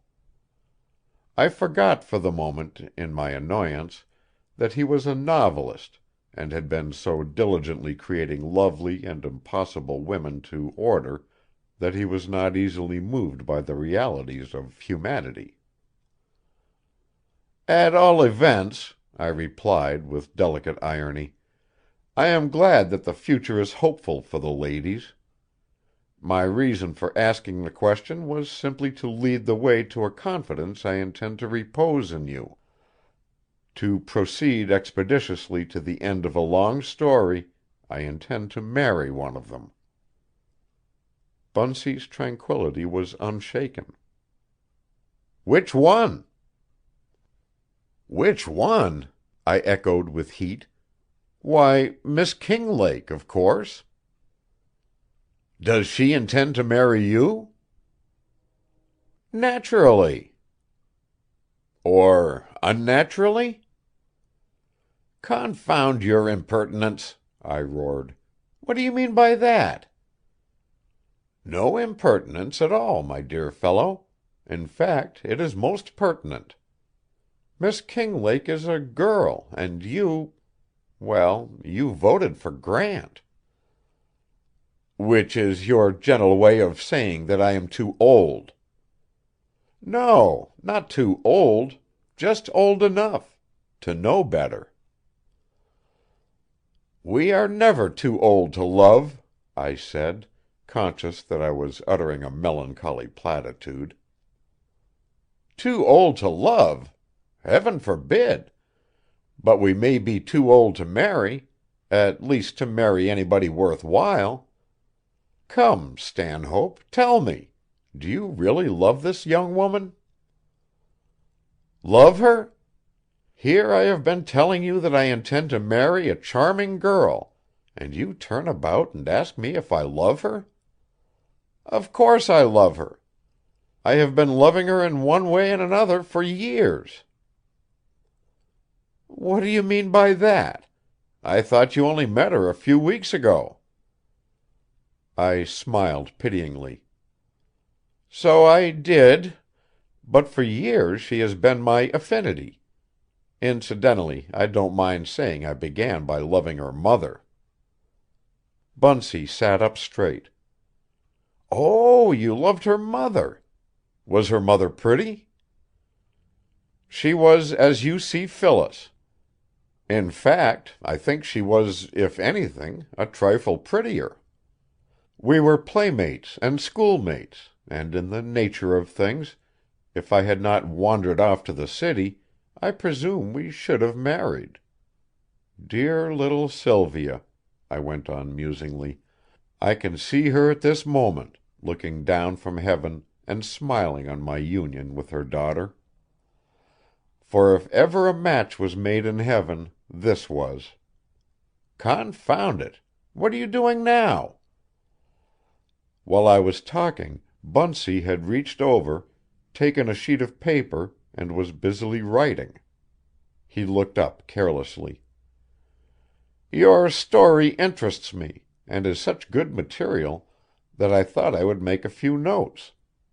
Young boy loves young girl, goes to city, forgets her, young girl marries, has charming daughter, dies, years pass, venerable gentleman returns, sees daughter, great emotion on part of V.G., thinks he loves her, proposes, accepted, no, There I think I must stop for the present."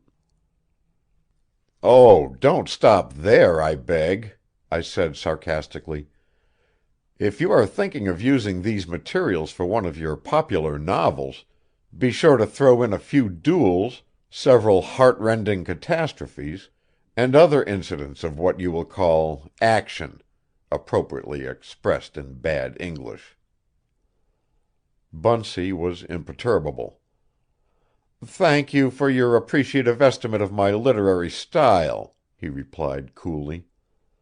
"But really, my consideration for my old friend deprives me of the pleasure of robbing his diary."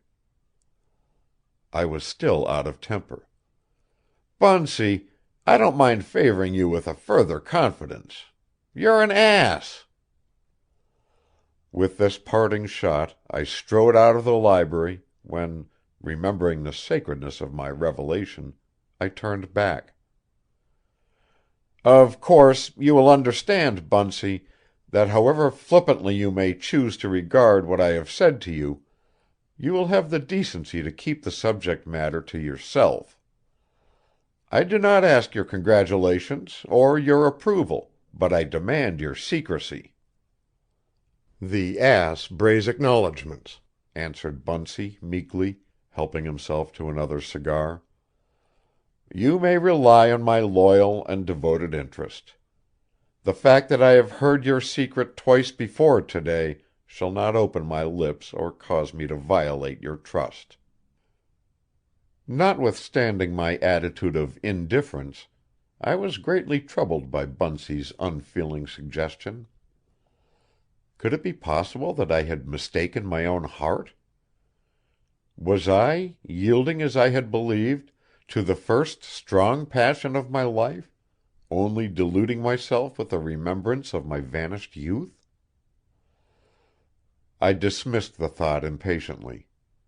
For, after all, was not Bunsey a hopeless cynic, a fellow without a single emotion of the ennobling sentiment of man toward woman, a sordid story-teller, who created characters for money, wrecked homes, committed literary murders, played unfeelingly on the tenderest sensibilities, and boasted openly that the only angels were those made by a stroke of the pen and retailed at department store book counters? And while thus reasoning, Phyllis came to me, so winsome in her girlish beauty, so radiant in the happiness I had infused into her life, so joyous in the pleasures of the present, that I laughed at my own doubts, reproached myself for my own unworthy suspicions, and straightway forgot both Bunsey and his evil promptings. Section 7. Love at 8 and 40 is a very pleasant and indolent emotion, marking the most delightful stage in the progress of the great human passion. At 25 we talk it. At 35 we act it. At 45 it is pleasant to sit down and think about it. The very young man loves without really analyzing. 10 years later he analyzes without really loving. In another decade he has compounded the proportions of love and analysis, and becomes, under favoring conditions, the most dangerous and hence the most acceptable of suitors. The man in middle life takes his adored one tolerantly, and keeps his reservations to himself. In the ordinary course of events he has acquired a certain knowledge of feminine character. He knows the rocks and the shoals of love, and, skilful pilot that he is, he avoids them. He is sure of his course, master of his equipment, if he errs at all, but I anticipate. Those were very joyous days, notwithstanding the applications of cold water so liberally bestowed by my confidential advisers. And eagerly and successfully I exerted myself to convince the doubting ones in general, and Bunsey in particular, how absurd were their suspicions, and how apparent it was that Phyllis and I had been purposely created for each other. Mary threw herself into our pleasures as heartily and joyously as her New England nature would permit, which was never a very riotous demonstration, and Phyllis, with the effervescence and enthusiasm of girlhood, eagerly assented to every proposition that had its pleasure-seeking side, while I, as a thoughtful lover should, busied myself in schemes for summer dissipation, thankful that it was in my power to prove so devoted a knight, and inwardly rejoicing at my triumph over those who had taxed me with such unworthy thoughts. Even Frederick, good fellow that he was, allowed himself unusual days of vacation to partake of our merriment, and it pleased me greatly to see that when business cares or physical disinclination kept me off the program, he no longer allowed his indifference to interfere with his duty as my nephew and personal representative. Such, I take it, is the obligation of all young men similarly placed. For before many weeks had passed, I discovered that it was not wise to allow the fleeting dissipations of the moment, however alluring, to monopolize time which should be given to the serious affairs of life. I found that a cramped position in a boat in the hot sun brought on nervous headaches, and that too much time in the garden, when the dew was falling, was conducive to lumbago. Furthermore, I had been invited by a neighboring university to deliver my celebrated lecture on the protagonism of Plato, and several new and excellent thoughts had come to me which required careful and elaborate development. I explained these matters conscientiously and fully to Phyllis, and while she offered no unreasonable protest, her pretty face clouded, and she did me the honor to say that half the enjoyment was removed by my absence. Once she even went so far as to declare that Plato was a horrid man, and that she believed I thought more of him than of her, a most ridiculous conclusion, but so essentially feminine that I forgave her at once. And when she came to me and put her arms around my neck and urged me to go with her to a tennis match, a foolish game where grown-up people knock little balls over a net with a battledore, I pointed out to her that such spectacles, while eminently proper for young folk, argued a failing mind in those of maturer years. With a charming pout, she said, "Do you think you would have refused to go if my mother had asked you?"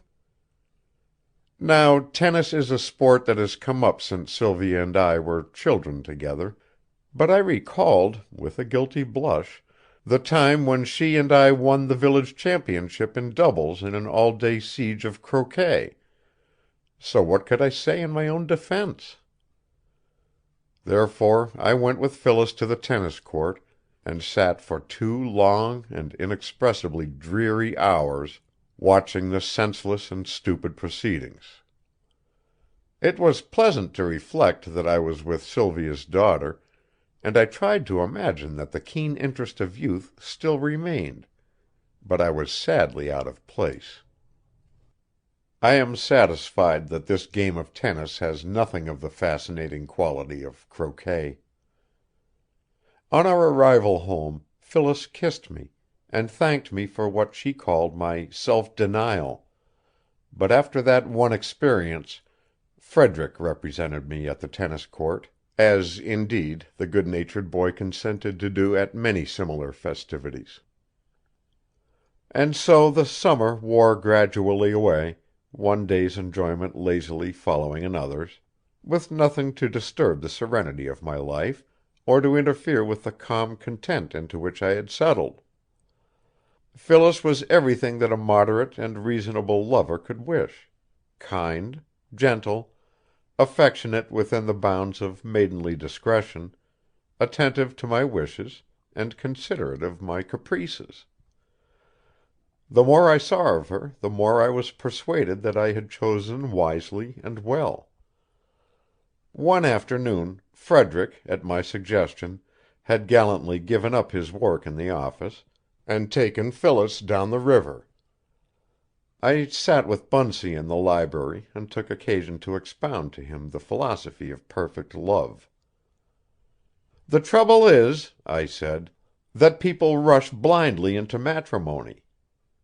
They think they are in love, work themselves up to the proper pitch of madness, propose and marry while they are in delirium. Hence so much of the wretchedness and misery that we see in the homes of our friends. For my part, I am committed to the doctrine of affinities. It is true that I, like many others, was guilty of the usual folly in my youth, and perhaps that gave me the wisdom to wait for my second venture until precisely the right party came along. Matrimony, Bunsey, is an exact science. If we regulate our passion, control all silly emotion, study feminine nature as critically and methodically as we investigate a mathematical problem, and commit ourselves only when the affinity presents herself, we shall make no mistakes.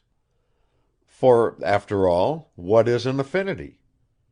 Nothing more than a human being sent by Providence, as perfectly adapted to the wheels and curves of your nature." "A very pretty theory," retorted Bunsey, grimly. "And, by the way, when do you think of rushing into matrimony?" "Really," I said, somewhat confused, "to be entirely honest with you, I have not settled on any particular day. You see, Phyllis should have her fling. She is very young." "True, but you are not." As Bunsey said this he rose and tossed his cigar out of the window.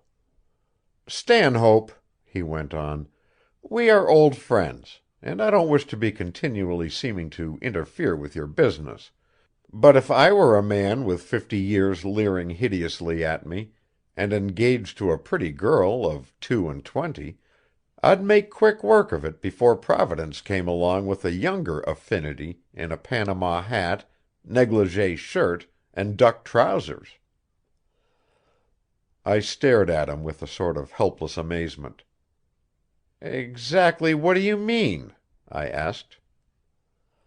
"Well," he answered, shrugging his shoulders, "at the risk of being kicked out of the house, let me say that I think such an affinity has already presented himself." "Indeed, and who may that be?" "Suppose we say Frederick." "My nephew?" "Exactly, your nephew. He is an uncommonly good-looking fellow, and, thanks to his uncle's childlike belief in Providence and the doctrine of affinities, he has most unusual opportunities to test that doctrine for himself. I dare say that he is making a formal study of the situation at this very moment, and inviting Providence to appear on the scene as his sponsor." What more was said at this interview, if, indeed, it did not terminate with this brutal statement, I cannot recall, for Bunsey, usually so flippant and cynical, spoke with an earnestness that stunned me. My knowledge of the philosophy of love told me that he was wrong. My observation of the actualities of life made me fear that he might be right. Theoretically, I could not have been mistaken in my course. Practically, I began to see weak spots in the chain of evidence.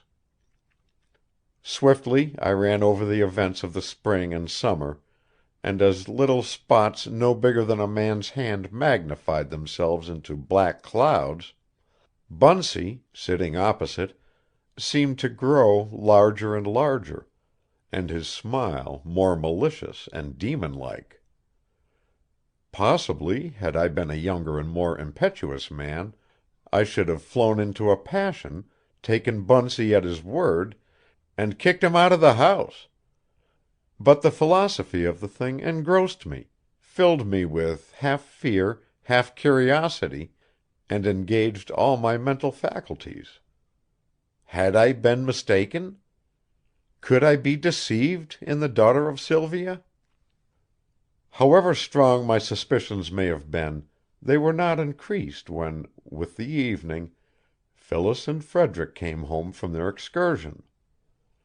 Never was Phyllis more unreserved, more cordial, more joyous, more attentive to the little wants, which I, in a mean and shameful test, imposed on her.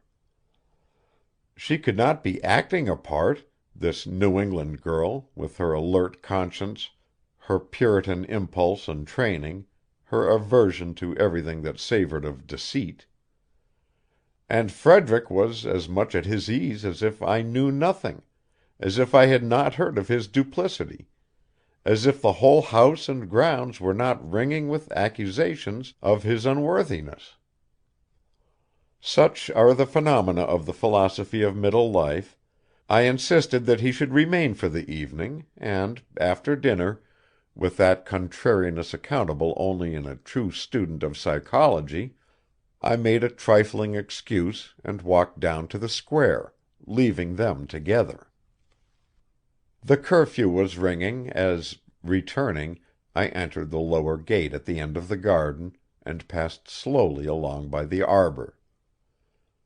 It may have been Providence, it may have been chance. It certainly was not philosophy that directed my steps to the far side of the syringa hedge, which shut me off from the view of those who might come down to the rustic seat at the foot of the cherry tree.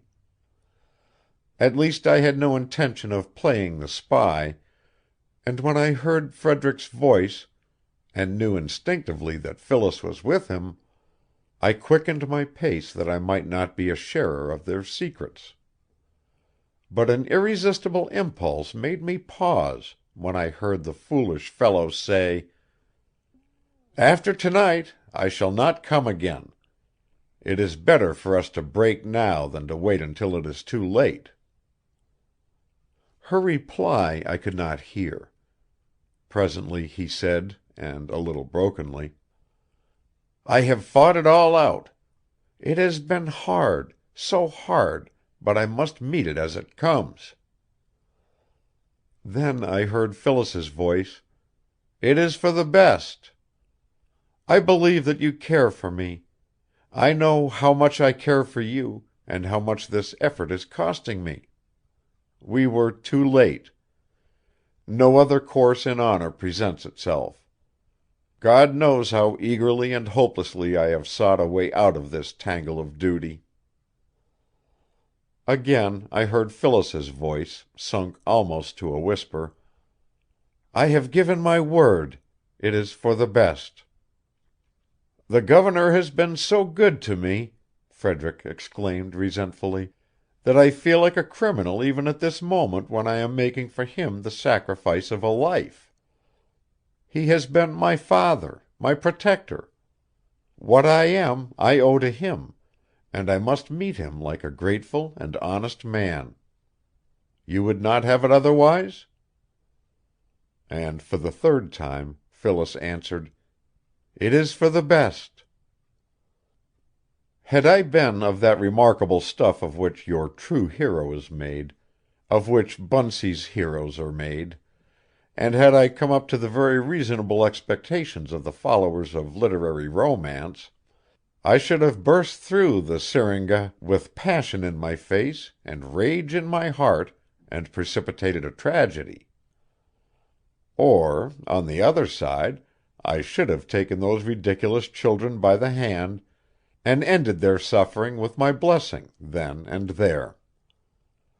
But as I am only of very common clay, with little liking for heroics, I did what any selfish and unappreciative man would have done, and stole quietly away. I even felt a sort of fierce joy in the knowledge of the security of my position, a mean exultation in the thought that Phyllis was bound to me, and that those from whom I might reasonably fear the most acknowledged the hopelessness of their case. Most strangely there came to me no resentment with the knowledge that I had been supplanted by my nephew in the affections of the girl. The fact that she loved another surprised rather than agitated me. My argument was upset. My doctrine of affinities had been seriously damaged in my individual case, and here was I, who should have been yielding to the pangs of disappointment, or raging with wounded pride, reflecting with considerable calmness on the reverses of a philosopher. I went into the library and lighted a cigar. I threw myself into an easy chair, and as I looked up I saw a spider web in a corner of the ceiling. "I must speak to Prudence about that in the morning," I said to myself with annoyance. Then for the first time it came to me that I was out of temper, for I am customarily tranquil and not easily upset. My mind wandered rapidly from one thing to another, and oddly enough I caught myself humming a little tune, which had no sort of relevancy to the events of the day. I tried to dismiss the incident of the garden as the temporary folly of a romantic girl, which would wear itself out with a week's absence. Why should it trouble me? Had I been lacking in kindness or affection? Should I be disturbed because a few boat rides and the influence of moonlight had wrought on a mere child? Was I not secure in her promise, and had I not heard her say she had given her word? As for Frederick, was he not my debtor? Had he not confessed it? Then why give more thought to the matter? It was awkward, but both were young and both would outlive it. Sylvia and I were young, and we outlived it. But still kept ringing in my ears that despairing half whisper, "It is for the best." Petulantly I threw away my cigar and went up to my room. I walked over to the dressing case and turned up the gas. The shadow displeased me, and I lighted the opposite jet. Then I stood squarely before the mirror and looked critically at the reflection. Yes, John Stanhope, you are growing old. That expanding forehead, with the retreating hairs, tells the tale of time. The gray upon your cheeks is whitening, and the razor must be used more vigilantly to further deception. Those creases in your face can no longer be dismissed as character lines.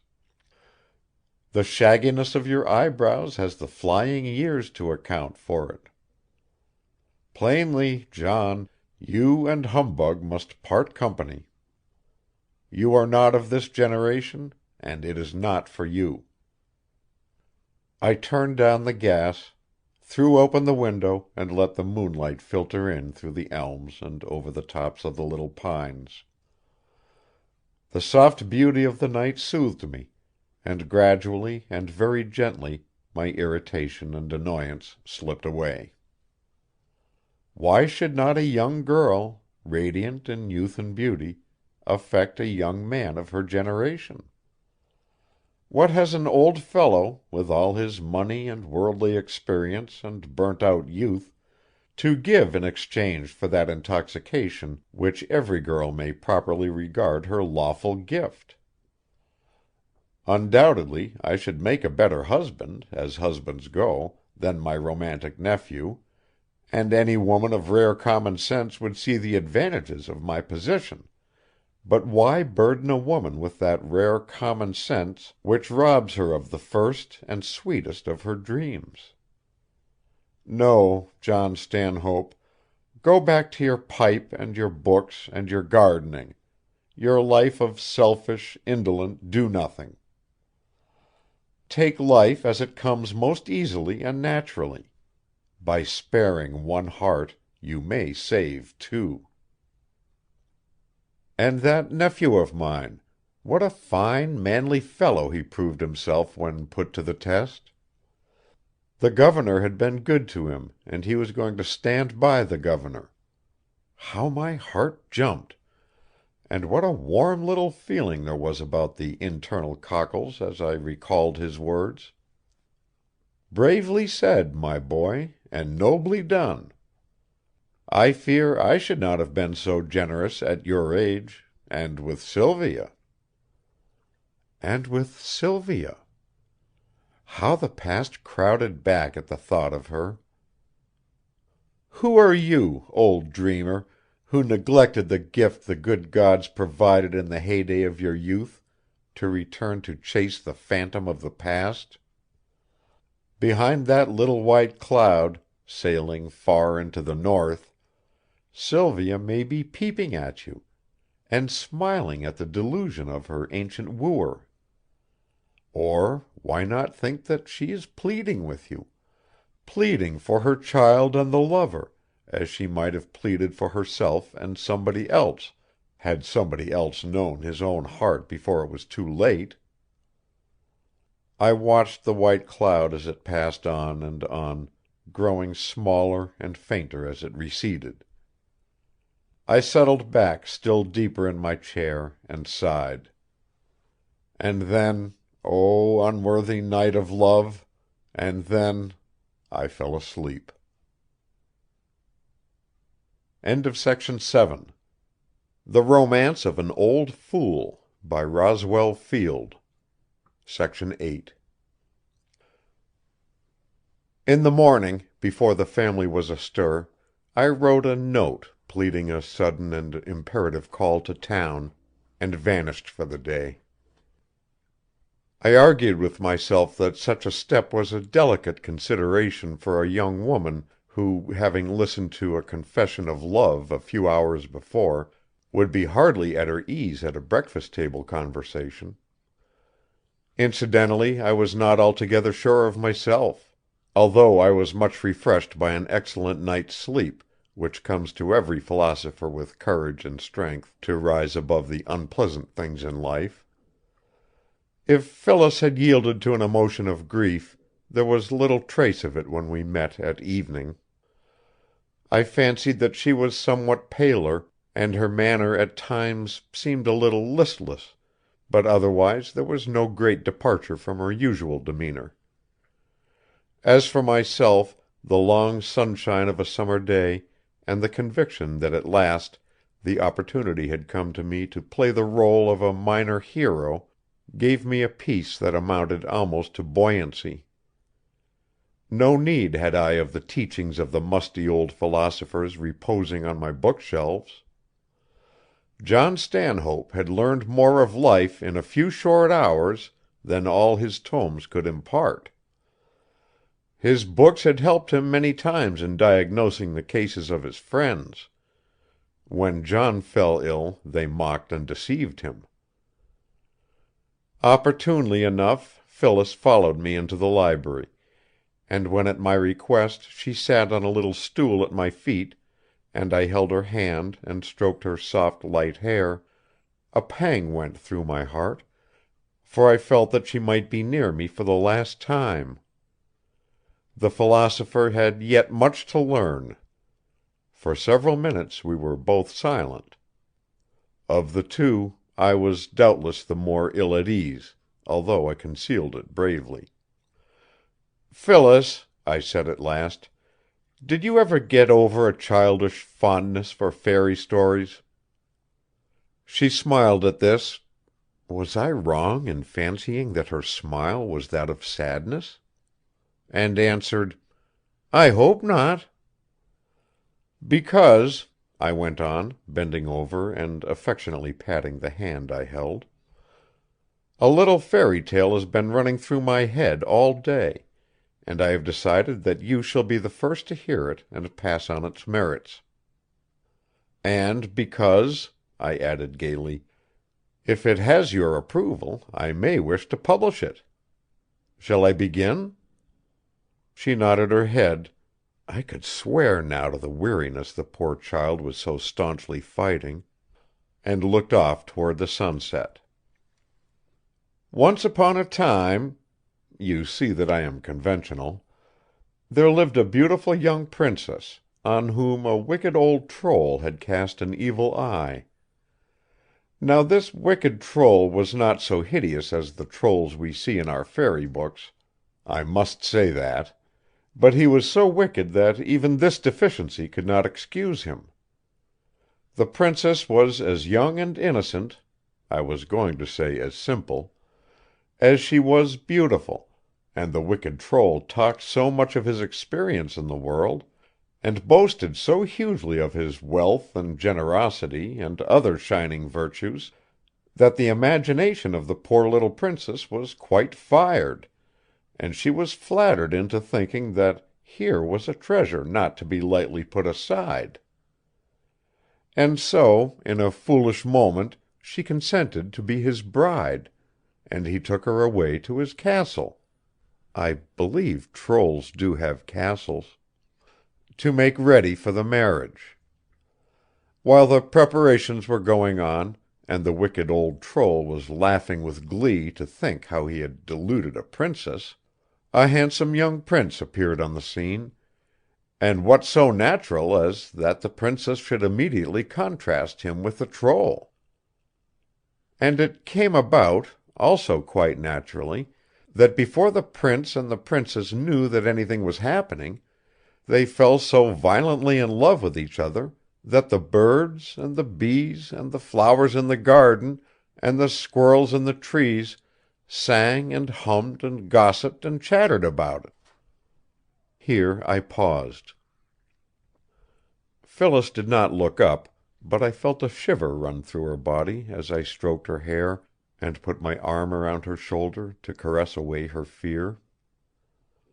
But it happened that although the princess was so much in love that at times she must have forgotten even the existence of the old troll, she was still possessed of that most inconvenient and annoying internal arrangement which we call the New England conscience, and one night, when the prince had declared his love with more ardor than usual, she remembered the past, how she had promised to marry the troll, and how she must keep her word, as all good princesses do.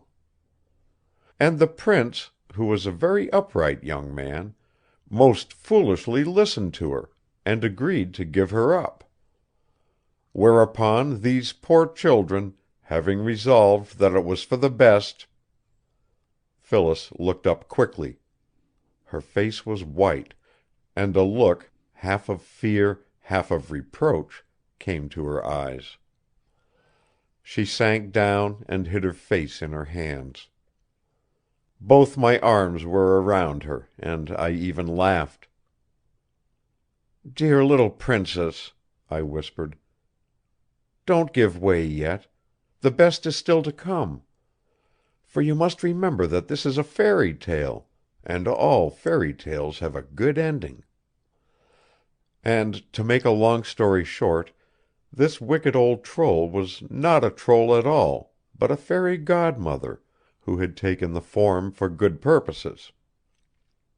I would have said fairy godfather, but I have never come across a fairy godfather in all my reading, and I must be truthful.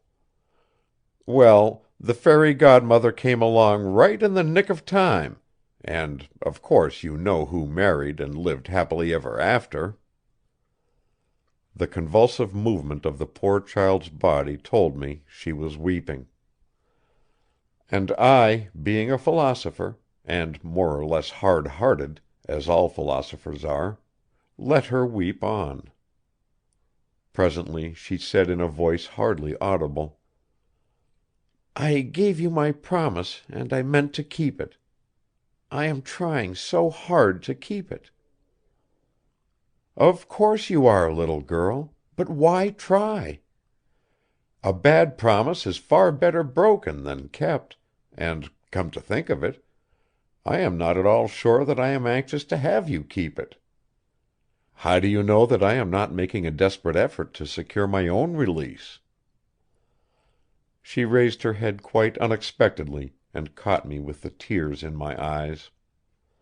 My eyes always were weak. "Why, you are crying," she said. "Of course I'm crying. I always cry when I am particularly well pleased. It is a family peculiarity. You should see me at the theatre. At a farce comedy I am a depressing sight, and that is the reason I always avoid the front seats." Then, realizing that I might be carrying my gaiety too far, I went on more soberly: "Can't you see, Phyllis, that the old fool's romance must come to an end? Don't you understand that had I the selfish wish to hold you to a thoughtless promise, our adventure would terminate only in misery to us both? Perhaps you and I have been the last to see it. I, because I was thinking too much of myself; you, because you were carried away by an exalted sense of duty. Thank heaven, it is clear to us both now. For it is clear, isn't it, dear?" The foolish girl did not reply, but she kissed my hand, and it is astonishing how that little act of affection touched and strengthened me. "So we are going to make a new start, and begin right.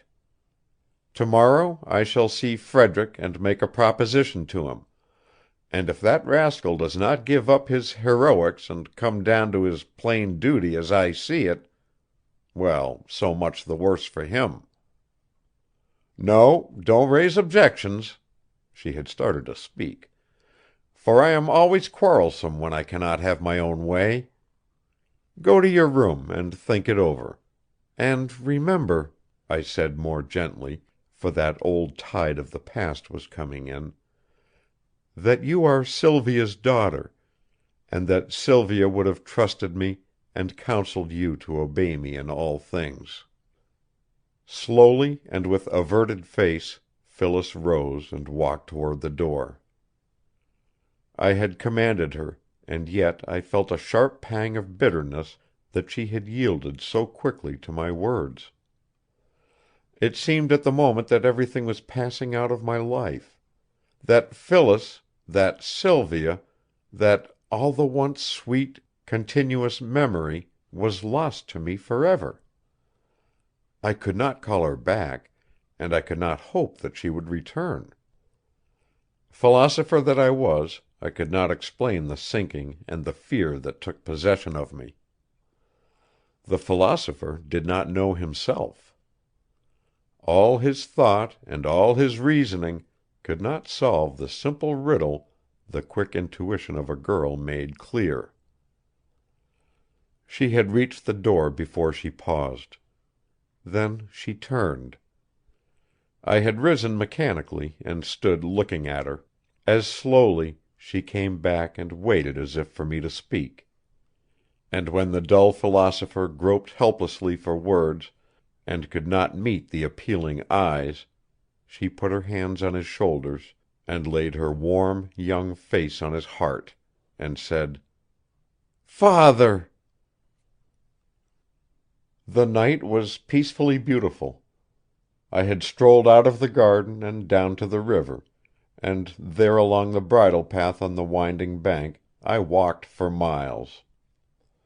Absorbed in my own thoughts, I gave no heed to my little dog, Hero, trotting at my side and looking anxiously up at me with her large brown eyes, as if saying in her dog fashion, "Don't worry, old man. I'm here." A strange, inexplicable happiness had fallen to him who thought he knew all others, and did not know even himself. I crossed the river to return on the opposite shore, and all the way back, through the arching trees, the shadows danced in the moonlight, and the crickets chirped merrily. Life seemed so contrary, so bewildering, for I thought of the wedding music in those early mornings at my boyhood home, and I wondered at the optimism of nature in attuning all emotions to a joyous note. Again in my garden I saw a half light in Phyllis's room. Coming nearer I saw that she was standing at the window, with the same cloud on her face that had betrayed the battle with her conscience. At sight of her, all the joyous emotion of my new tenderness overwhelmed me, and I cried out cheerily, "Good night, Phyllis." Something in my voice sent a smile to her eyes and gladness to her heart, as, half leaning from the window, she kissed her hand to me and called back softly, "Good night, father dear." The south wind came, bringing the scent of the rose and the honeysuckle, and stirring the drowsy branches of the elms. The river rippled merrily in the moonlight, hurrying to bear the tidings of happiness to the greater waters, and off in the distance the blue hills lifted their heads above the haze. Toward the north scudded the friendly little white cloud, and it seemed again a soothing fancy that Sylvia— Oh, sweet and pleasant world! End of Section 8. End of The Romance of an Old Fool by Roswell Field.